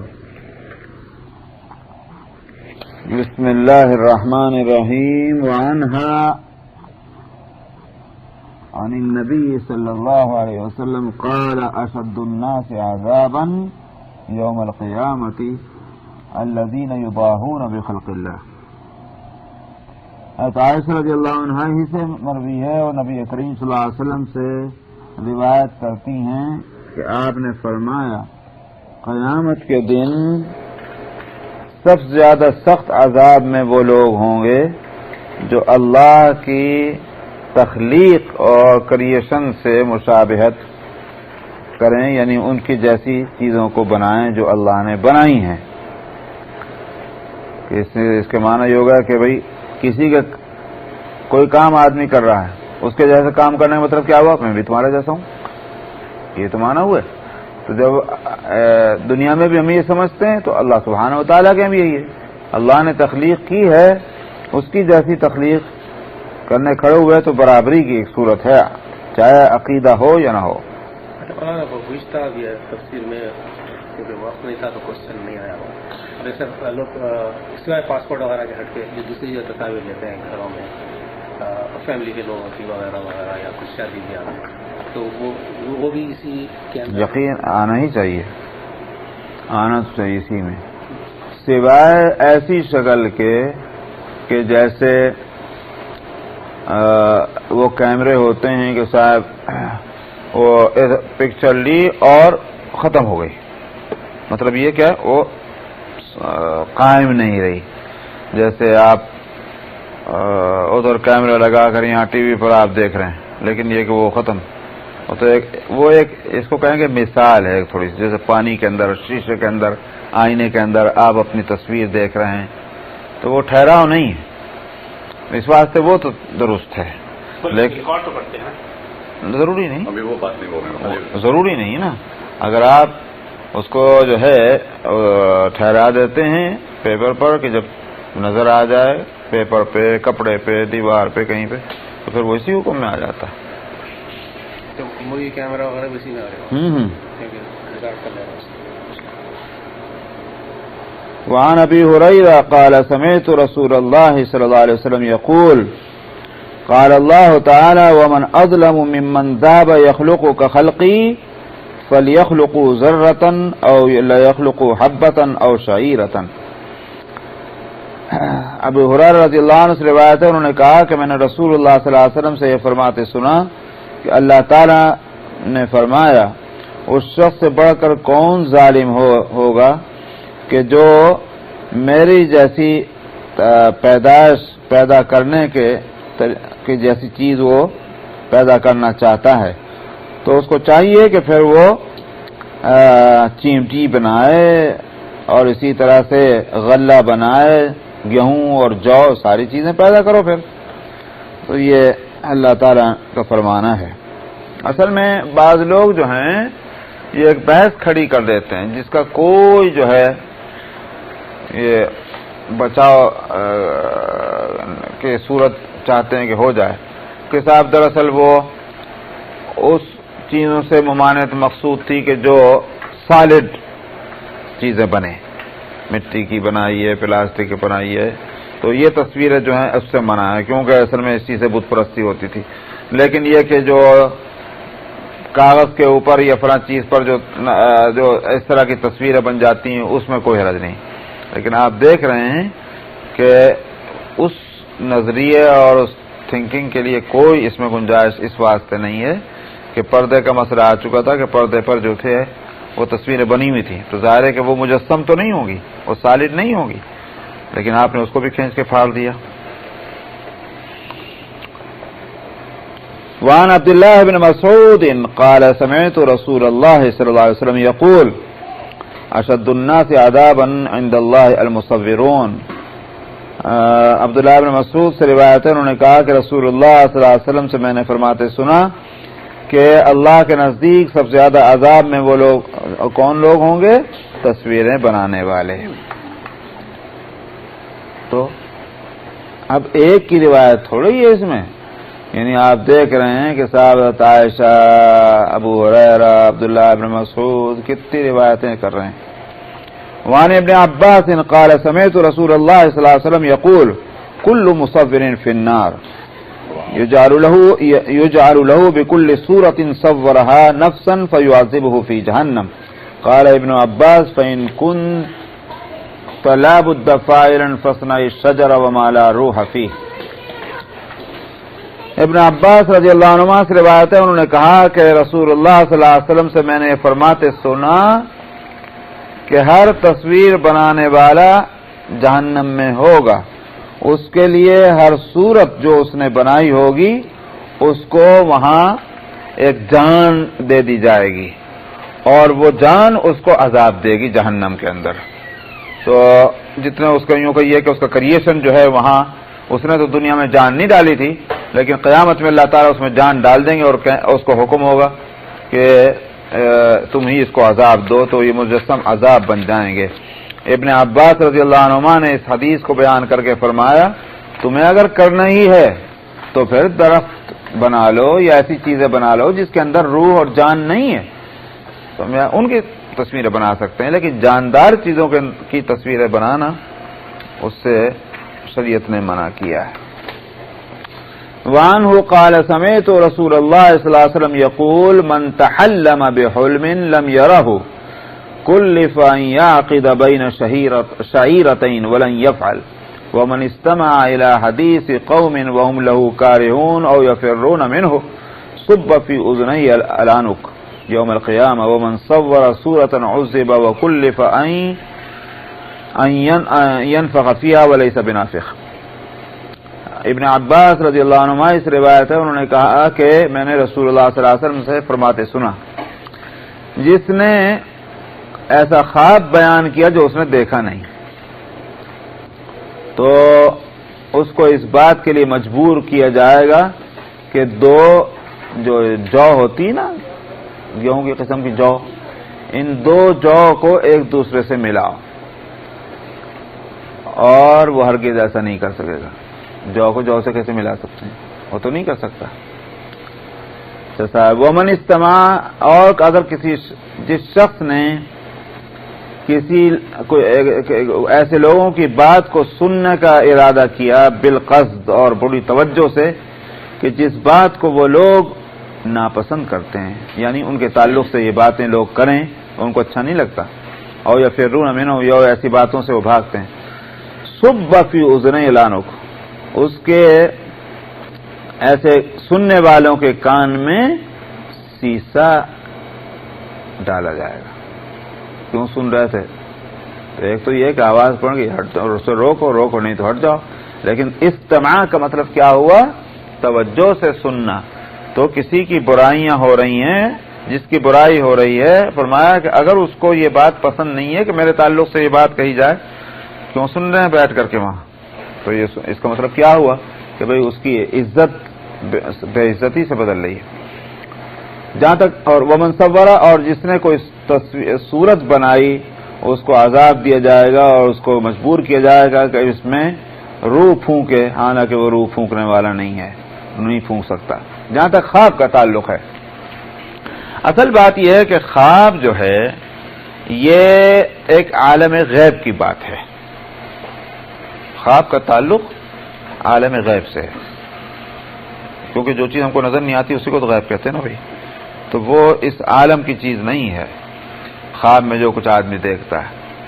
تو اب عالم غیب جو ہے اس کا صحیح علم تو اللہ سبحانہ و تعالیٰ کو ہے۔ بندے کو بھی اگر خواب نظر آتا ہے تو وہ اللہ نے یوں کہیے کہ اپنے علم اور قدرت سے اس کے لیے اس حد تک وہ بات جو ہے وہ کھول دی ہے۔ کسی آدمی نے دیکھا کسی شخص کے بارے میں کہ صاحب وہ یوں ہے اور وہ ہے، ہنس رہا ہے، خوش ہو رہا ہے، کوئی اس کو دیکھا غم ہے فلانا ہے، اس کو کہاں سے معلوم ہوگی؟ کیسے نظر آیا؟ وہ اس عالم میں ہے، وہ دوسرے عالم میں، عالم برزخ میں، جس کا علم اللہ کو ہے۔ اب اس آدمی کو خواب میں اگر یہ نظر آیا ہے تو اس کا مطلب کیا ہوا کہ عالم غیب اس حد تک اس پر منکشف ہوا ہے۔ تو خواب جو ہے اس کا تعلق عالم غیب سے، اس میں بہت احتیاط ہونی چاہیے کہ جو حقیقت ہے وہی بتلائے۔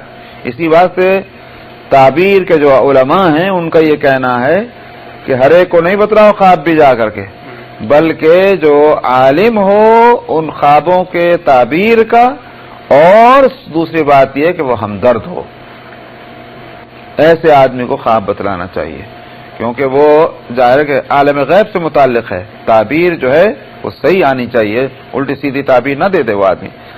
تو اب یہاں جو آدمی خواب دیکھا ہی نہیں وہ خواب بیان کر رہا، اس کا مطلب یہ ہے کہ عالم غیب جس کا تعلق اللہ سے ہے اس کے بارے میں یہ آدمی غلط بات کر رہا ہے، جھوٹی بات کر رہا ہے، اس لیے اس کی سخت وعید ہے۔ وعن بريدة أن النبي صلى الله عليه وسلم قال من لعب بالنردشير فكأنما صبغ يده في لحم خنزير ودمه۔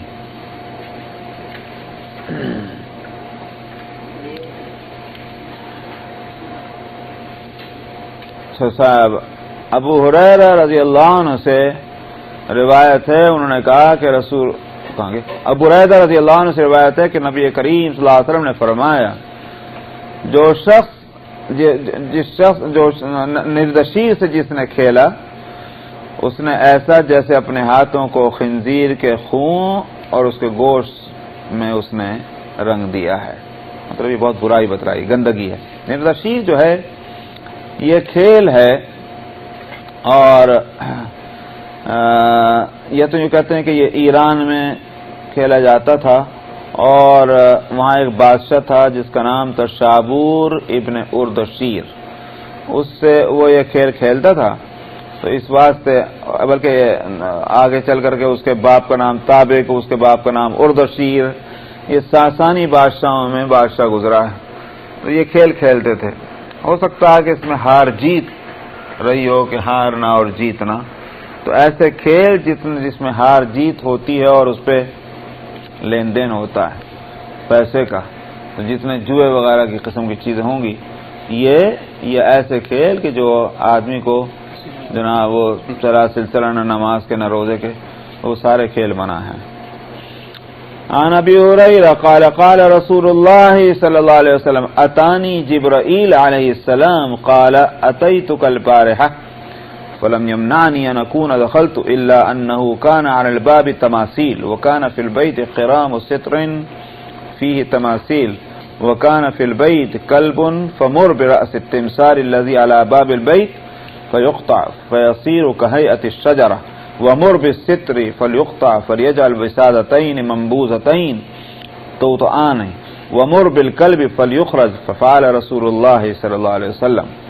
ابو ہریرہ رضی اللہ عنہ سے روایت ہے، انہوں نے کہا کہ رسول اللہ صلی اللہ علیہ وسلم نے فرمایا میرے پاس جبریل علیہ السلام آئے اور انہوں نے کہا کہ میں گزشتہ رات میں آیا تھا آپ کے پاس، لیکن آپ کے پاس داخل ہونے سے مجھے جن چیزوں نے روکا وہ یہ تھیں کہ دروازے پر یوں کہیے کہ جانوروں کی ایک شکل وہ تھی، کوئی ہوں گے، کوئی بنے بنائے وہاں رکھے ہوئے ہوں گے، اور اسی طرح سے کہاں گیا اور اسی طرح سے گھر میں ایک پردہ تھا جس میں تصویریں بنی ہوئی تھیں اور گھر کے اندر کتا بھی تھا.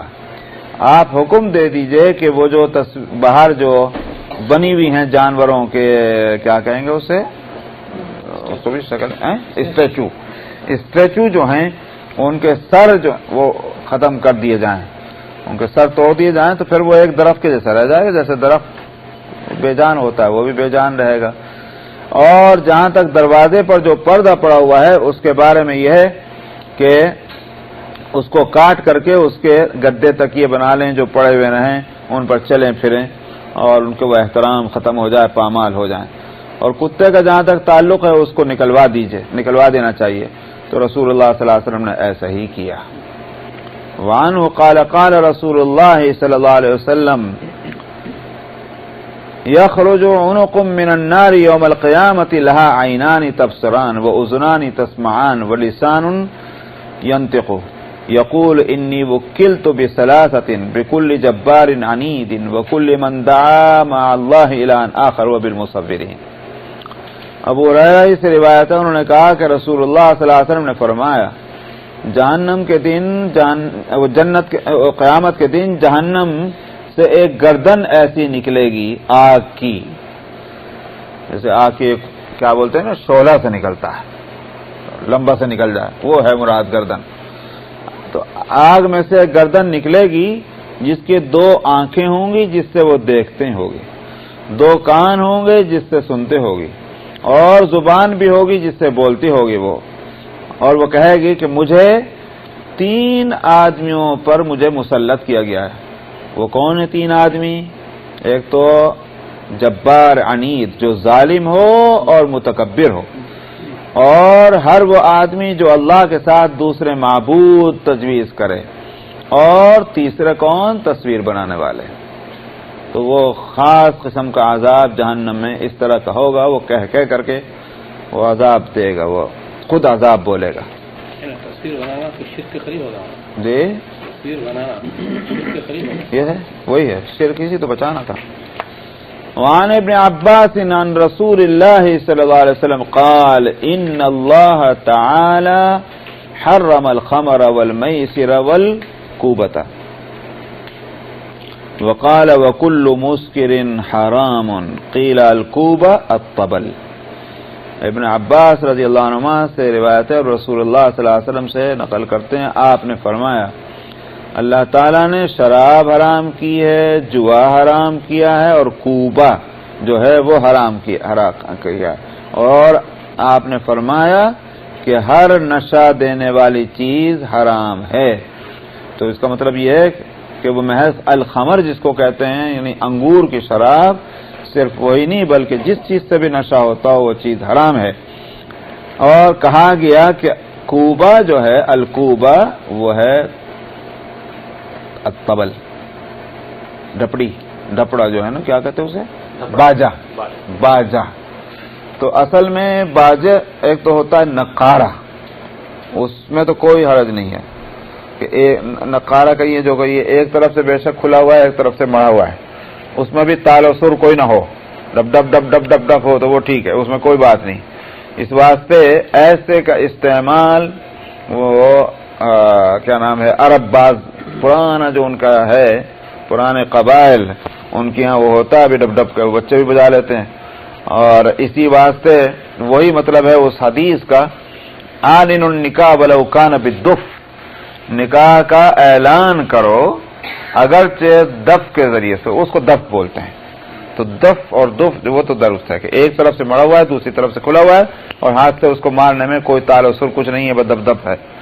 لیکن یہ کہ اس کے علاوہ جتنے وہ کہ باجے کہ جس سے کہ وہ خاص قسم کی میوزک بنتی ہو, اور یا اس میں وہ کیا بولتے ہیں ساز لگے ہوئے ہوں, ان سب کو اس میں رکھا جائے گا, کوبہ کے اندر حرام ہے. وعن ابن عمر ان النبی صلی اللہ علیہ وسلم نہا عن الخمر والمیسر والکوبۃ والغبیراء شراب تعمل الحبشہ من الذرہ یقال لها السکرکہ. ابن عمر رضی اللہ عنہ سے روایت ہے کہ نبی کریم صلی اللہ علیہ وسلم نے منع فرمایا ہے خمر سے، شراب سے، اور جوئے سے، اور کوبا سے، اور غبیرہ سے۔ غبیرہ کیا ہے؟ غبیرہ ایک شراب ہے جس کو ایتھوپیا کے لوگ بناتے تھے گیہوں سے، اور اس کو وہاں کہتے تھے سکرکا، اس کا نام تھا یعنی حبشہ کے اندر، تو اس سے منع کیا، اس سے نشہ ہوتا تھا۔ تو معلوم ہوا کہ خالی انگور کی شراب نہیں بلکہ ایک اور چیزوں کی شراب بھی ممنوع ہے۔ وعن ابی موسیٰ الاشعری ان رسول اللہ صلی اللہ علیہ وسلم قال من لعب بالنرد فقد عصى اللہ ورسولہ۔ آپ نے فرمایا کہ جو نرد، وہی نردشیر جو اس سے کھیلا، اس نے اللہ اور اس کے رسول کی نافرمانی کی۔ وعن ابی ہریرہ ان رسول اللہ صلی اللہ علیہ وسلم رأى رجلا یتبع حمامة فقال شیطان یتبع شیطانة۔ ابی ہریرہ رضی اللہ عنہ سے روایت ہے کہ رسول اللہ صلی اللہ علیہ وسلم نے دیکھا ایک آدمی کو کبوتر کے پیچھے بھاگا جا رہا ہے، تو آپ نے فرمایا شیطان شیطانہ کے پیچھے بھاگ رہا ہے، کیونکہ وہ جو کبوتر بازی، اس میں ایک تو وہی ہے کہ بازی ہوتی ہیں تو اس میں ہار اور جیت چل رہی ہے اور پیسے لگ رہے ہیں، تو جوا ہی ہو گیا۔ دوسرے کیا ہے کہ بھئی آدمی بھاگا جا رہا ہے، یوں پتہ نہیں آگے گڑھا ہے، کیا ہے، درخت ہے، کس سے ٹکرا گیا، وہ اوپر دیکھے ہیں بھاگے جا رہے ہیں۔ تو اس طرح کی جو صورت غلط ہے۔ کبوتر پالنا گھر میں محض ایک اس کے لیے کہ وہ آزادی سے اڑ کے بھی بیٹھ جائیں، چلو وہاں تک تو ٹھیک ہے، لیکن بازی لگانا اور جس کو کبوتر بازی کہتے ہیں، وہ آپ نے فرمایا یہ شیطان ہے اور شیطان نے کے پیچھے بھاگ رہا۔ بس صفحہ نمبر 179 اینڈ فصل سوم، تیسری فصل۔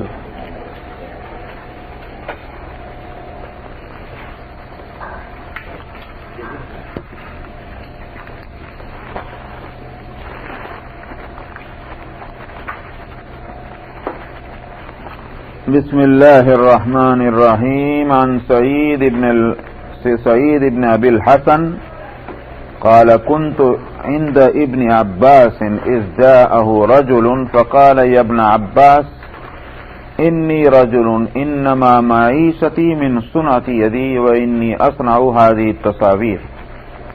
فقال ابن عباس لا احدثك الا ما سمعت من رسول الله صلى الله عليه وسلم سمعته يقول من صور صورة فإن الله معذبه حتى ينفخ فيه الروح وليس بنافخ فيها أبدا۔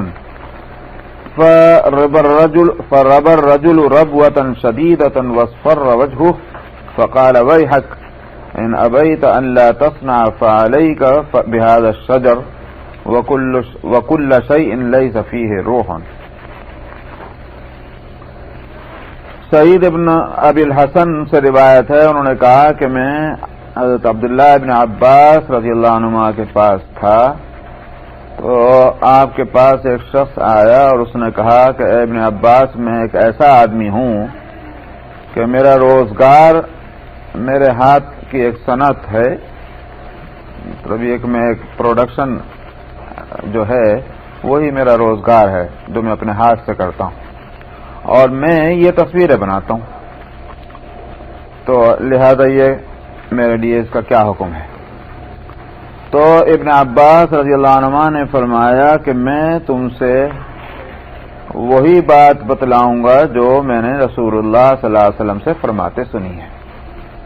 آپ نے فرمایا جس شخص نے کوئی صورت بنائی، کوئی تصویر بنائی، تو اللہ اس کو عذاب دیں گے یہاں تک کہ وہ اس میں روح پھونک دے، اور وہ اس میں روح پھونکنے والا ہوگا نہیں، اس لیے کہ وہ تو کسی انسان کے بس کی بات نہیں، کیونکہ دنیا میں محض ایک شکل کی تصویر بنتی ہے، صورت، اندر اس صورت میں اندر جو ہڈیاں ہیں، جو گوشت ہے وہ نہیں بنا سکتا، تو روح کہاں سے ڈالے گا؟ تو نمبر آخر کا ہے، تو جو پکچر بنتی ہے وہ تو ایک آدمی کے جو یا کسی بھی جانور کا، تو زیادہ بس یہ ہے کہ بھائی اس کا ناک نقشہ ایسا ہے، یہ ہے، کلر ایسا ہے، فلانا ہے، اتنے بال ہیں، یہ ہے وہ ہے، لیکن اندر اس کے اندر گوشت ہے، ہڈیاں، وہی نہیں بنا سکتا کوئی انسان۔ تو پھر روح کہاں سے؟ اس لیے کہ وہ کبھی بھی اس میں روح نہیں ڈال سکے گا. تو یہ آپ کا فرمانا ابن عباس رضی اللہ عنہما نے جب سنا ہے اس کو، تو وہ آدمی جو تھا وہ بہرحال یعنی ہمارے جیسا تھوڑی تھا، تو اس نے ایک لمبا سانس کھینچا اور اس کا چہرہ زرد پڑ گیا خوف کے مارے. تو ابن عباس رضی اللہ عنہما نے دیکھا اور ان سے کہا کہ تیرا بھلا ہو، اگر تجھے کرنا ہی ہے یہی کام، یعنی مطلب تجھے کوئی اور کام نہیں آتا یا اور کوئی کام نہیں کرنا چاہتا سوائے تصویریں بنانے کے، تو پھر تو ان درختوں کی تصویر بنا لے یا ہر اس چیز کی جس میں کوئی جان اور روح نہیں ہے، ایسی تصویر بنا لے، پہاڑ کی بنا لے، گھروں کی بنا لے، لیکن جانداروں کی تصویر مت بنا. وعن عائشة قالت لما اشتكى النبي صلى الله عليه وسلم ذكر بعض نسائه كنيسة يقال لها ماريا، وكانت أم سلمة وأم حبيبة أتتا أرض الحبشة فذكرتا من حسنها وتصاوير فيها، فرفع رأسه فقال أولئك إذا مات فيهم الرجل الصالح بنوا على قبره مسجدا ثم صوروا فيه تلك الصور أولئك شرار خلق الله. حضرت عائشہ رضی اللہ عنہا سے روایت ہے، انہوں نے کہا کہ جب رسول اللہ صلی اللہ علیہ وسلم بیمار ہوئے، ہو سکتا ہے کہ مرض وفات ہو، تو آپ کی بعض بیویوں نے ایک کنیسہ کا ذکر کیا. کنیسہ جو ہے جس کو چرچ کہی ہے، چاہے وہ یہود کا ہو سنگاگ یا نصارہ کا ہو، اس کو کنیسہ کہتے ہیں. کنیسہ عربی میں کہتے ہیں اور اصل میں ان کے ہاں جو ہیبرو کے اندر کنشت کہتے تھے. کنشت جو ہے وہ کنیسہ بنا دیا. تو اس کنیسہ کا نام تھا ماریا.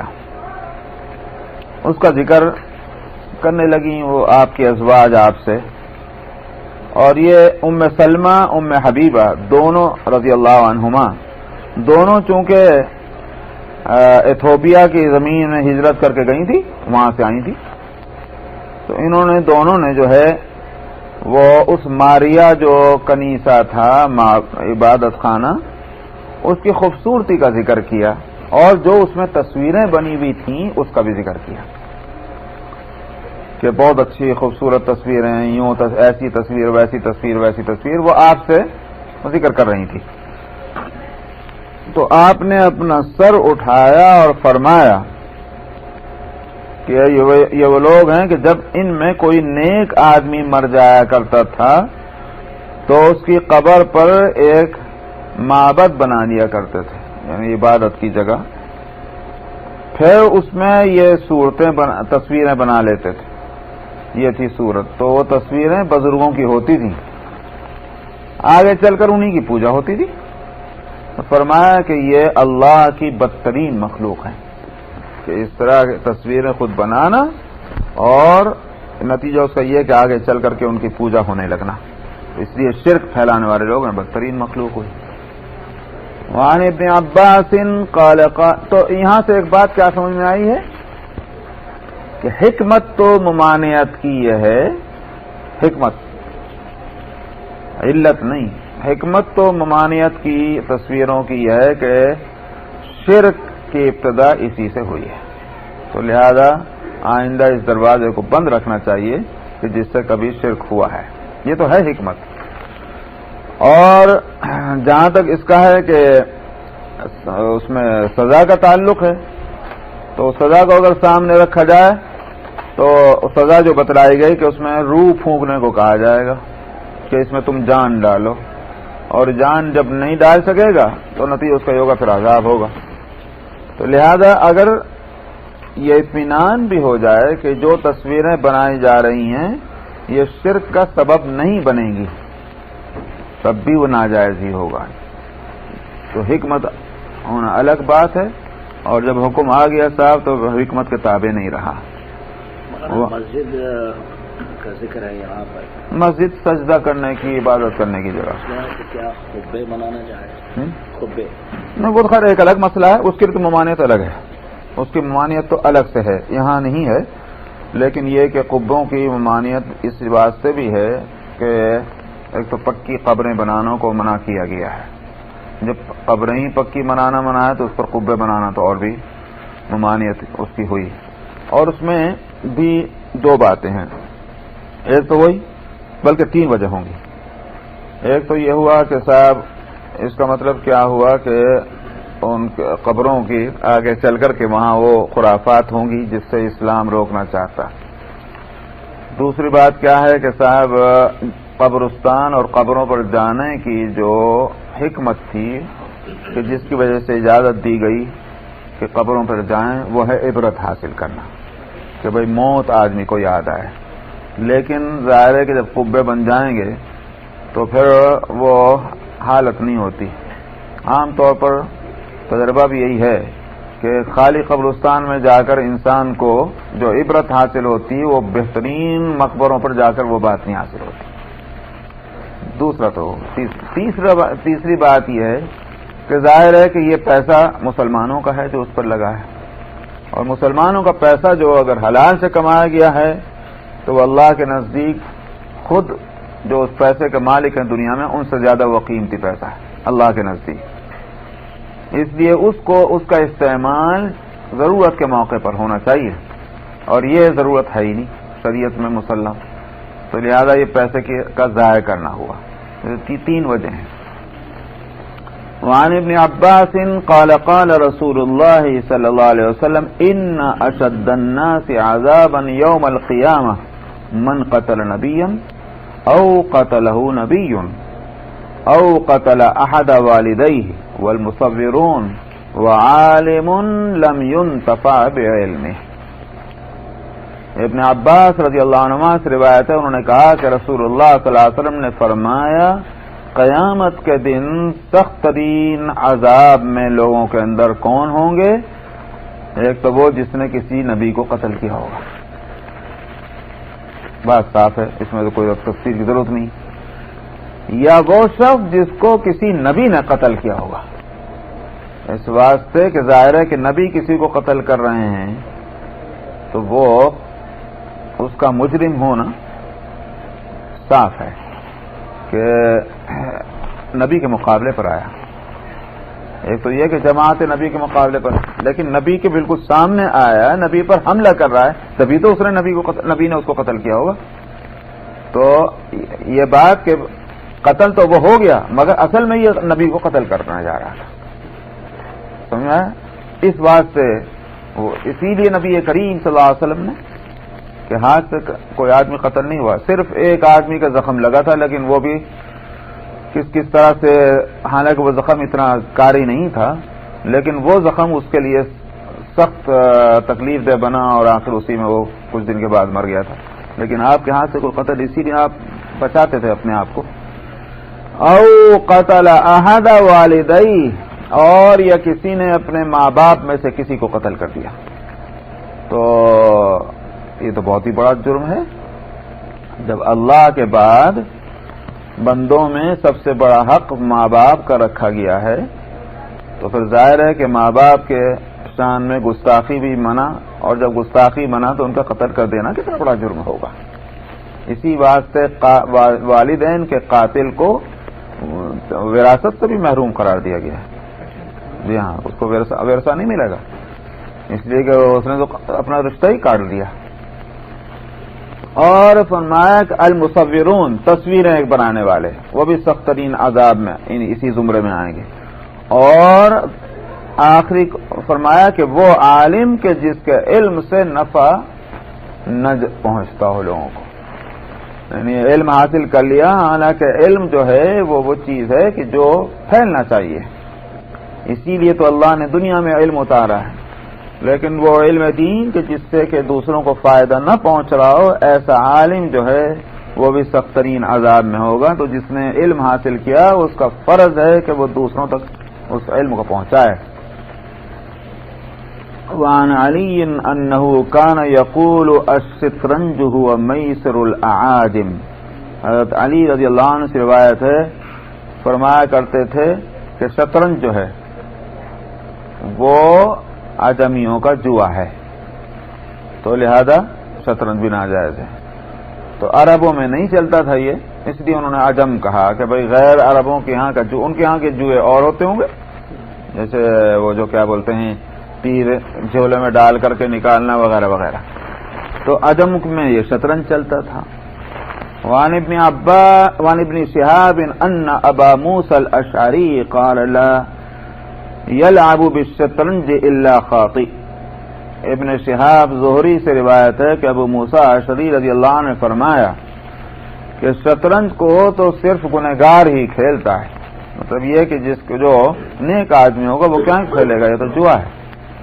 وعنہ انہ سئل عن لعب الشطرنج فقال هي من الباطل ولا يحب الله الباطل۔ اور انہی ابو موسیٰ اشعری سے روایت ہے کہ ان سے پوچھا گیا شطرنج کے کھیلنے کے بارے میں، تو انہوں نے کہا کہ یہ تو باطل ہے اور اللہ باطل کو پسند نہیں کرتے، اللہ تو حق کو پسند کرتے ہیں، لہذا یہ غلط ہے۔ ایک ہے وعن ابی ہریرہ قال کان رسول اللہ صلی اللہ علیہ وسلم یأتی دار قوم من الانصار ودونهم دار فشق ذلك عليهم فقالوا يا رسول الله تأتي دار فلان ولا تأتي دارنا، قال النبي صلى الله عليه وسلم ان في داركم كلبا، قالوا ان في دارهم سنورا، فقال النبي صلى الله عليه وسلم السنور 7۔ ابو ہریرہ رضی اللہ عنہ سے روایت ہے، انہوں نے کہا کہ رسول اللہ صلی اللہ علیہ وسلم انصار کے ایک برادری جو تھی ان کے گھروں میں آیا کرتے تھے، تشریف لاتے تھے، ان کے قریب کوئی گھر تھے وہاں نہیں آپ جاتے تھے، تو وہ ان پہ ذرا کیا ہوا، یہ بات ان کے دلوں کو بھاری ہوئی کہ آپ ہمارے پڑوس میں تشریف لاتے ہیں، ہمارے یہاں نہیں آتے، یہ بات۔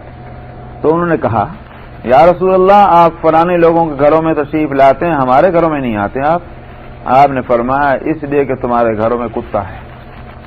تو انہوں نے کہا کہ ان کے گھروں میں بلی ہے، تو آپ وہاں کیوں جاتے ہیں؟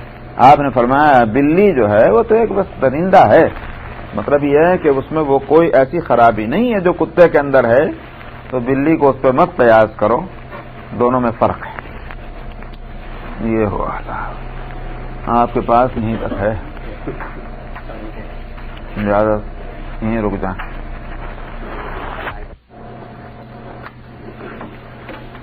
سن 321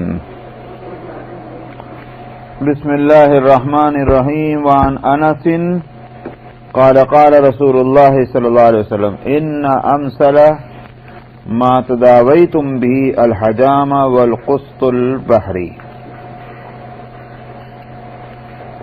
حضرت انس رضی اللہ عنہ سے روایت ہے، انہوں نے کہا کہ رسول اللہ صلی اللہ علیہ وسلم نے فرمایا سب سے اچھی دوا جو دوائیں تم کرتے ہو ان میں سب سے اچھی دوا اور علاج جو ہے وہ ایک تو حجامہ ہے، الحجامہ سے مراد وہی میں نے کہا جس کو فسد لینا یعنی خون نکالنا، رگ کھول کر کے خراب خون نکال دینا، اور دوسرے قسط بحری۔ یہ قسط جو ہے اس کو اردو میں کہتے ہیں کٹ، یہ ایک جڑی ہے، جڑ ہے، جڑی نہیں جڑ ہے کسی پودے کی، اور یہ دو طرح کی ہوتی ہے، ایک تو قسط ہندی کہلاتی ہے، تھوڑا کالے رنگ کی شاید ہوتی ہے، یہی لکھا کتابوں میں، اور شاید کشمیر میں پیدا ہوتی ہے، اور دوسرا جو ہے یہ قسط البحری کہلاتی ہے، ہو سکتا ہے کہ یہ بحیرہ روم اردن وغیرہ میں ملتی ہو۔ قسط بحری کو زیادہ اچھا قرار دیا، اسی لیے اس کا یہاں ذکر ہے۔ یہ بہت سے بیماریوں میں اس کا یہ استعمال ہوتی ہے اور بہت مفید ہے۔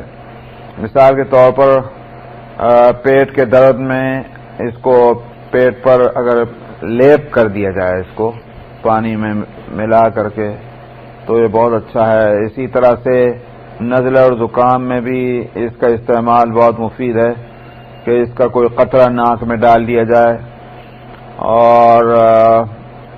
اور مختلف استعمال سے دماغ کی قوت کے واسطے، دل کی قوت کے واسطے بہت سی بیماریوں میں یہ القسط البحری جو ہے اس کو تو ہندی ہے، ایک شاید آگے بھی ذکر آ رہا الہندی کا، اور یہ البحری کا یہاں ذکر ہے. اس کا نام کیا بولے تھا؟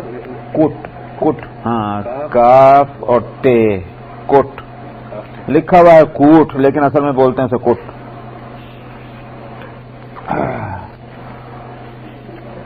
وعنہ قال قال رسول اللہ صلی اللہ علیہ وسلم لا تعذبوا صبیانکم بالغمز من العذرۃ وعلیکم بالقسط. اور انس رضی اللہ عنہ سے روایت ہے کہ انہوں نے کہا کہ رسول اللہ صلی اللہ علیہ وسلم نے فرمایا اپنے بچوں کو تکلیف نہ دو انگلی کے ذریعے ان کے حلق کو صاف کر کے. عذرا کیا چیز ہوتی ہے زال سے؟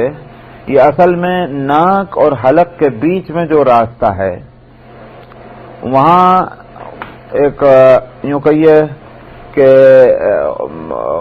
خون اور بلغم یہ دونوں مل کر کے وہاں کبھی کبھی وہ اکٹھا ہو کر کے وہ بن جاتے ہیں، راستہ روکتے ہیں. اس سے کیا ہوتا ہے کہ بچے کو پریشانی بھی ہوتی، بولنے میں بھی اس کو آگے چل کر کے تکلیف ہوتی. تو عورتیں یا دایا کیا کرتی تھیں کہ انگلی ڈال کے اس کو دباتی، اور دبانے سے اس کا خون نکل جاتا تھا تو وہ کھل جاتا راستہ. یہ صورت ہوتی تھی. تو وہ سمجھتے تھے کہ اب یہ بہت ظاہر ہے کہ بچہ چھوٹا تو ایک جھلی سی ہے، اس کو دبائیے زور سے تو اس میں خون نکل جائے گا پھٹ کر کے، تو وہ اس راستہ صاف ہو جاتا تھا. ظاہر ہے کہ اس سے بچے کو تکلیف ہوتی. تو اس لیے آپ نے فرمایا کہ کیوں اس کو بچوں کو نہ تکلیف دو اس طرح، بلکہ کیا کرو القسط. تو وہی جو ہے کوٹ، اسے پیس کر کے اور اس کو اگر ٹپکا دیں ناک کے راستے سے تو وہاں پہنچ کر کیا ہے وہ اس کو خون کو جذب کر لے گا، کھینچ لے گا، یعنی مطلب یہ سکھا دے گا. کیونکہ اس کا قسط کا مزاج جو ہے وہ ہے گرم خشک. یا ڈاکٹری دوا میں نہیں چلتی یہ چیزیں، گرم خشک اور گرم تر. کوٹ ہے. تو یہ قسط اصل میں تو قسط سے کٹ بنا ہوگا. کوٹ یہ ہو سکتا ہے کوٹ سے قسط بن گیا ہو، اس لیے کہ جب ہندوستان میں ہے یہ دوا تو کوٹ ہوگا، اس کو عربی میں قسط کر دیا. یہ بات سمجھ میں آتی. ہاں. وعن ام قیس قالت قال رسول اللہ صلی اللہ علیہ وسلم على ما تدغرن اولادكن بهذا العلاق عليكن بهذا العود الهندي فإن فيه 7 أشفية منها ذات الجنب يسعة من العذرة ويلد من ذات الجنب. اس میں اور زیادہ صاف کر کے فرمایا آپ نے. ام قیس کی روایت ہے، انہوں نے کہا کہ رسول اللہ صلی اللہ علیہ وسلم نے فرمایا تم اپنی بچوں کو انگلی سے ان کے حلق کو صاف کرنے کے بجائے تم کیوں نہ یہ لو عود ہندی کو. یہاں ہندی کو لیا، اس کو عود بھی کہتے ہیں. کیا نام ہے؟ دوسرا نام اس کا عود ہے. کوٹ، عود، قسط، یہ نام آتے ہیں. آپ نے فرمایا کہ اس میں 7 بیماریوں کا علاج ہے. تو 7 بیماریوں کا علاج، 7 کا مطلب یہ نہیں ہے کہ اور اس بیماریوں کا علاج نہیں ہوتا. بعض حضرات کہتے ہیں کہ بڑی بڑی بیماریوں کو آپ نے اشارہ کر دیا. بعض کہتے ہیں کہ 7 کا عدد کوئی عربوں میں استعمال جو ہوتا ہے 7 اور 70، یہ عدد اصل میں کثرت کو بتلانے کے لیے ہوتا ہے، کوئی متعین عدد مراد نہیں ہوتا. تو جیسے ہمارے ہاں اردو میں کہہ دیتے ہیں بھائی 10 دفعہ، سمجھا؟ تو 10 دفعہ کا مطلب یہ ہے کہ یہ نہیں کہیں گے کہ بھائی 10 دفعہ، بلکہ کثرت مراد ہے. اسی طرح سے 7 اور 70 کا عدد کثرت کے لیے ہے. تو مختلف بہت سی بیماریوں کے علاج کے لیے ہے یہ، جن میں سے آپ نے فرمایا کہ انہی میں سے ذات الجنب بھی ہے. ذات الجنب جو ہے یہ یوں کہیے جس کو نمونیا کی طرح کی ایک بیماری ہے. ذات الجنب، پسلیاں جو ہیں، جنب پسلی کو کہتے ہیں، تو یہ نمونیا پسلی پر اثر کرتا ہے. تو یہ ذات الجم کی بیماری میں بھی کیا ہے یہ فائدہ دیتی ہے. اور یسعۃ من العذرا، عذرا جو ہے جس کو میں نے بتایا تھا کہ گلے میں جو بچے کو ہو جاتا ہے تو اس کو تو یہ جذب کرتا ہے، اور ذات الجم جو ہے وہ اس بیماری کو اس کو لیپ کرنے سے اس کو فائدہ ہوتا ہے. تو یسعۃ ساتھ کا مطلب اس میں قطرہ ٹپکا دیا جائے ناک میں تو عذرا ٹھیک ہو جاتا ہے. اور ذات الجم میں لد یلدو کا مطلب کیا ہوتا ہے؟ لیپ کرنا. ذات الجم کی بیماری میں لیپ کر دیا جائے اس کا. وعن عائشة ورافع ابن خديج عن النبي صلى الله عليه وسلم قال الحمى من فيح جهنم فأفردوها بالماء. عائشہ اور رافع ابن خدیج رضی اللہ عنہما نبی کریم صلی اللہ علیہ وسلم سے روایت کرتے ہیں، آپ نے فرمایا بخار جو ہے وہ جہنم کا کہ بھاپ ہے. بھاپ کا مطلب کیا ہوتا ہے؟ جیسے کوئی چیز منہ سے نکلتی بھی ہو، چاہے وہ دھوئیں کی شکل میں ہو یا کیسے بھی. گیس ہے جہنم کی بھاپ، یعنی اس کی حرارت اور گرمی، لہذا اس کو تم پانی سے ٹھنڈا کرو. آپ نے گرمی کو بھی فرمایا من فی جہنم، اور بخار کو بھی فرما رہے ہیں. اس کا معنی یہ ہو گئے کہ دنیا میں جو بھی حرارت اور گرمی ہے اس کا مرکز جو ہے مین وہ جہنم ہے. یہ سمجھ میں آتا ہے. تو اب اگر گرمی اور حرارت مفید ہے تو ٹھیک ہے، بہت اچھی بات ہے، اور اگر وہ حد سے بڑھ جائے تو پھر وہ تکلیف دہ ہوتی ہے. تو جہنم تو تکلیف دینے کے لیے ہے. تو من فیح جہنم آپ نے قرار دیا. تو آپ نے فرمایا کہ اس کو پانی سے ٹھنڈا کرو. کیا مطلب ہے؟ کہ اس میں نہا لینا اچھا ہے. تو یہ خاص طور پر تمام جو یعنی سارے بخاروں کے اندر ایسا نہیں ہے، لیکن جو گرمی سے بخار ہوتا ہے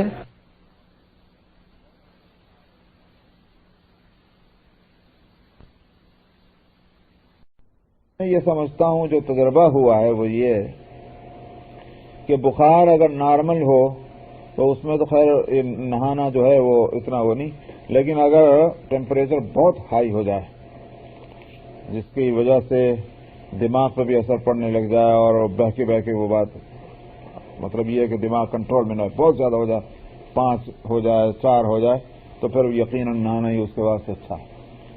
پانی جو ہے اس کے واسطے مفید ہے. میں نے خود تجربہ کیا، وہی تو کہہ رہا ہوں کہ یہ جو ہے پانی، وہی مطلب کہ گرمی کو ٹھنڈک سے مارو، تو پانی جو ہے وہ اس کے واسطے بہت مفید ہے، اس سے بخار جلدی چلا جاتا ہے. تو خاص طور پر عرب میں تو بخار کا علاج ہے ہی یہ، وہاں جو بخار ہوتا ہے نہ لو بس ٹھیک.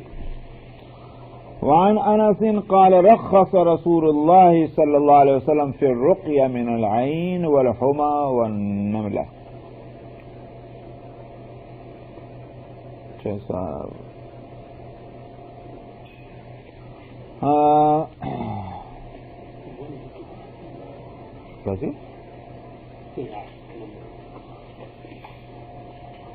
اچھا، حضرت انس رضی اللہ عنہ سے روایت ہے کہ رسول اللہ صلی اللہ علیہ وسلم نے اجازت دی ہے جھاڑ پھونک کی نظر بد سے بچنے کے لیے، اسی طرح کسی زہریلے جانور کے ڈک کے لیے، ڈک مار دے جیسے بچھو ہے، سانپ ہے، اور نملہ میں بھی. نملہ کیا ہے؟ یہ چیمٹی تو ہے مگر اصل میں تو ایک بیماری ہے. کیا ہوتا ہے کہ یہ پہلوؤں پر، پسلیوں کے اوپر دانے نکل آتے ہیں، باریک دانے، اور وہ اس میں ایسا لگتا ہے جیسے چیمٹیاں چل رہی ہیں. تو اس کو نملہ کہتے ہیں اس بیماری کو. تو ہو سکتا ہے اس کا کوئی علاج ہو دواؤں کے لیے، لیکن یہ بھی ہو سکتا ہے کہ اس زمانے میں اس کی کوئی دوا کارگر نہ سمجھی گئی ہو. تو جیسے زہریلے جانور کا بے شک بہت سے علاج ہو گئے ہیں، لیکن یہ کہ جھاڑ پھونک کے آپ نے اجازت دی ہے کہ نظر بد. جہاں تک نظر کا مسئلہ ہے، نظر کو اس کا مطلب یہ ان العین حق آپ نے فرمایا ایک جگہ کہ نظر لگنا جو ہے یہ بات ایسا ہوتا ہے. کوئی چیز پر کسی آدمی کی نظر لگ جاتی، تو لہذا جھاڑ پھونک جو ہے وہ ان چیزوں کے واسطے آپ نے بہتر بتایا، اور اس کا نظر بد کے واسطے حدیث میں ایک آئی بھی ہے کہ اعوذ بکلمات اللہ التامات من شر کل شیطان وہامہ ومن کل عین لامہ بسم اللہ لا یضر مع اسمہ شیء فی الارض ولا فی السماء وهو السمیع العلیم. یہ پڑھ کر کے پھونک دیا جائے اس پر جس کو نظر لگ گئی ہے. تو آپ نے مطلب یہ ہے کہ یہ جھاڑ پھونک کی ان بیماریوں میں اجازت دی ہے. باقی یہ کہ جھاڑ پھونک کا مسئلہ وہ میں بالکل باب جب شروع کیا تھا میں نے اس وقت بتلا دیا تھا کہ کس طرح سے مفید ہے. وعن عائشة قالت امر النبی صلی اللہ علیہ وسلم ان یسترقى من العین. حضرت عائشہ رضی اللہ عنہ سے روایت ہے کہ انہوں نے کہا کہ رسول اللہ صلی اللہ علیہ وسلم نے اس بات کا حکم دیا، یہ اجازت دی کہ جب نظر لگ جائے تو اس میں اس کا علاج کیا جائے، یعنی اس میں جھاڑ پھونک کر لی جائے. وعن ام سلمة ان النبی صلی اللہ علیہ وسلم رأى فی بیتها جاریة فی وجهها صفعة تعنی صفرة فقال استرقوا فإن بها النظرة. ام سلمہ رضی اللہ عنہ سے روایت ہے کہ نبی کریم صلی اللہ علیہ وسلم نے حضرت ام سلمہ کے گھر میں ایک لونڈی کو دیکھا، اس کے چہرے پر زردی تھی، پیلا پن. ایک تو وہ نہیں جس کو کیا کہتے ہیں یرقان، نہیں وہ نہیں تھا، اور ہو سکتا ہے وہ بھی ہو تو، لیکن بہرحال یہاں آپ نے وہ نہیں فرمایا، زردی تھی تو آپ نے فرمایا اس کو جھاڑ دو کیونکہ اس کو نظر لگی ہے. اس کا مطلب یہ ہے کہ وہ یرقان نہیں تھا. وعن جابر قال نہا رسول اللہ صلی اللہ علیہ وسلم. اچھا، یہ جو نظر لگنا ہے نا، یہ انسان کی بھی نظر لگتی ہے، جن کی بھی نظر لگتی ہے. یہ بھی ہم بتا دیں آپ کو. انسان کی نظر جو لگتی ہے اس کا تو جلدی سے علاج ہو جاتا ہے جھاڑ پھونک سے. یہ جو جن کی نظر لگتی ہے یہ بہت پریشان کرے. بلکہ کوئی اگر جن ہی کسی پر چڑھ جائے، سوار ہو جائے، اس کی تکلیف تو زیادہ ہوتی ہے، مگر علاج اگر کوئی جاننے والا ہو اس کا علاج آسان نہیں کہہ سکتا، لیکن یہ کہ وہ جلدی دفع ہو جاتا ہے جو اگر مؤثر علاج ہو جائے. لیکن نظر جو ہے یہ بہت دیر میں اس کا اثر جاتا ہے. تو جنات کی بھی نظر ہوتی ہے اور انسانوں کی بھی نظر ہوتی ہے، دونوں کے لیے جھاڑ پھونک. وعن جابر قال نہا رسول اللہ صلی اللہ علیہ وسلم عن الرقى فجاء آل عمرو بن حزم فقالوا يا رسول الله إنه كانت عندنا رقية نرقى بها من العقرب وأنت نهيت عن الرقى فعرضوها عليه فقال ما أرى بها بأسا من استطاع منكم أن ينفع أخاه فلينفع. جابر رضی اللہ عنہ سے روایت ہے، انہوں نے کہا کہ رسول اللہ صلی اللہ علیہ وسلم نے پہلے جھاڑ پھونک سے منع کیا تھا. منع کرنے کی وجہ وہ یہی تھی کہ جادو منتر چل رہے تھے. اب ظاہر ہے کہ اس کی وجہ سے آپ نے روکا تھا، اس لیے نہیں کہ جھاڑ پھونک کو اپنی ذات سے غلط ہے، بلکہ عام طور پر جو اس کے اندر جو چیزیں چل رہی تھی وہ غلط چل رہی تھی. آپ نے منع فرما دی جھاڑ پھونک کی غلط کرو ہی مت. تو کیا ہوا کہ عمرو بن حزم، ان کے بہت تذکرہ ہے حدیثوں میں، یہ آئے اور انہوں نے کہا ان کے مطلب فیملی کے لوگ، اور انہوں نے کہا یا رسول اللہ ہمارے پاس ایک جھاڑ ہے جس کے ذریعے سے ہم بچھو کا کاٹے کا علاج کرتے ہیں. جھاڑ پھونک جو ہمارے پاس ایک ہے تعویذ یا منتر جو بھی کہیے، اور آپ نے تو جو ہے وہ جھاڑ پھونک سے منع کر دیا ہے. تو آپ نے فرمایا ہوگا کہ کیا تم پڑھتے ہو؟ تو انہوں نے آپ کی خدمت میں اس کو پیش کیا کہ ہم یہ پڑھتے ہیں. تو آپ نے فرمایا اس میں تو میں کوئی حرج نہیں دیکھتا. مطلب یہ کہ جو الفاظ تم نے نقل کیے ہیں اس میں کوئی حرج نہیں ہے. تو اس کے بعد آپ نے فرمایا تم میں سے جو شخص کسی اپنے بھائی کو فائدہ پہنچا سکتا ہے وہ چاہیے کہ فائدہ پہنچائے. کسی کو اگر ایسی کوئی جھاڑ آتی ہو کہ جس کے الفاظ غلط نہ ہوں صحیح ہوں تو یقیناً دوسروں کو فائدہ پہنچانا چاہیے. اسی واسطے یہی ہوتا تھا کہ بھائی بزرگوں کے ہاں یا بعض عاملین جو خاص جنہوں نے پیشہ نہیں بنا رکھا ان کے ہاں یہی ہوتا تھا کہ اگر کوئی چیز ان کو معلوم ہے اور کوئی بیمار آ جائے تو لینا نہیں دینا نہیں یہ جو بھی ہے اس کو جھاڑ پھونک کر دی اس کی اور اس کو فائدہ ہو گیا. تو اس طرح کی چیزیں جو ہے وہ اسی وجہ سے کہ آپ نے فرمایا کبھی کسی کو فائدہ پہنچ سکے ضرور پہنچاؤ. وعن عوف بن مالك الأشجعي قال كنا نرقي في الجاهلية فقلنا يا رسول الله كيف ترى في ذلك فقال اعرضوا علي رقاكم لا بأس بالرقى ما لم يكن فيه شرك.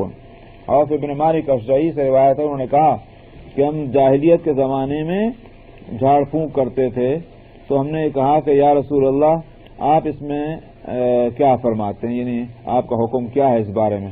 آپ نے فرمایا کہ تم اپنے منتروں کو سامنے پیش کرو اور آپ نے فرمایا کہ ایسے جھاڑ پھونک میں کوئی حرج نہیں ہے جس کے اندر کے شرک نہ ہو, اللہ کے علاوہ کسی اور سے اس میں مدد نہ لی گئی ہو یا کسی اور کو نہ اس میں پکارا گیا ہو. وعن ابن عباس عن النبی صلی اللہ علیہ وسلم قال العین حق, لو تو حدیث آئے گا جو میں کہہ رہا تھا, فلو كان شيء سابق القدر سبقت العین واذا استغسلتم فاغسلوا. ابن عباس رضی اللہ عنہما سے روایت ہے اور نبی کریم صلی اللہ علیہ وسلم سے نقل کرتے ہیں آپ نے فرمایا کہ نظر کا لگنا برحق ہے, یعنی وہ غلط نہیں ہے, لگ جاتی نظر. اگر کوئی چیز تقدیر سے آگے جا سکتی ہوتی تو پھر یہ آنکھ کا لگنا ہی جاتا, یہ مطلب اس میں اتنا اثر ہے. مطلب یہ کہ تقدیر سے آگے تو کوئی چیز جاتی نہیں, یہ بھی تقدیر ہی کے اندر ہوگا, اللہ نے مقدر فرمایا ہوگا کسی کی نظر لگ جائے. حاصل یہ ہے کہ نظر کا لگنا صحیح ہے, ضروری نہیں.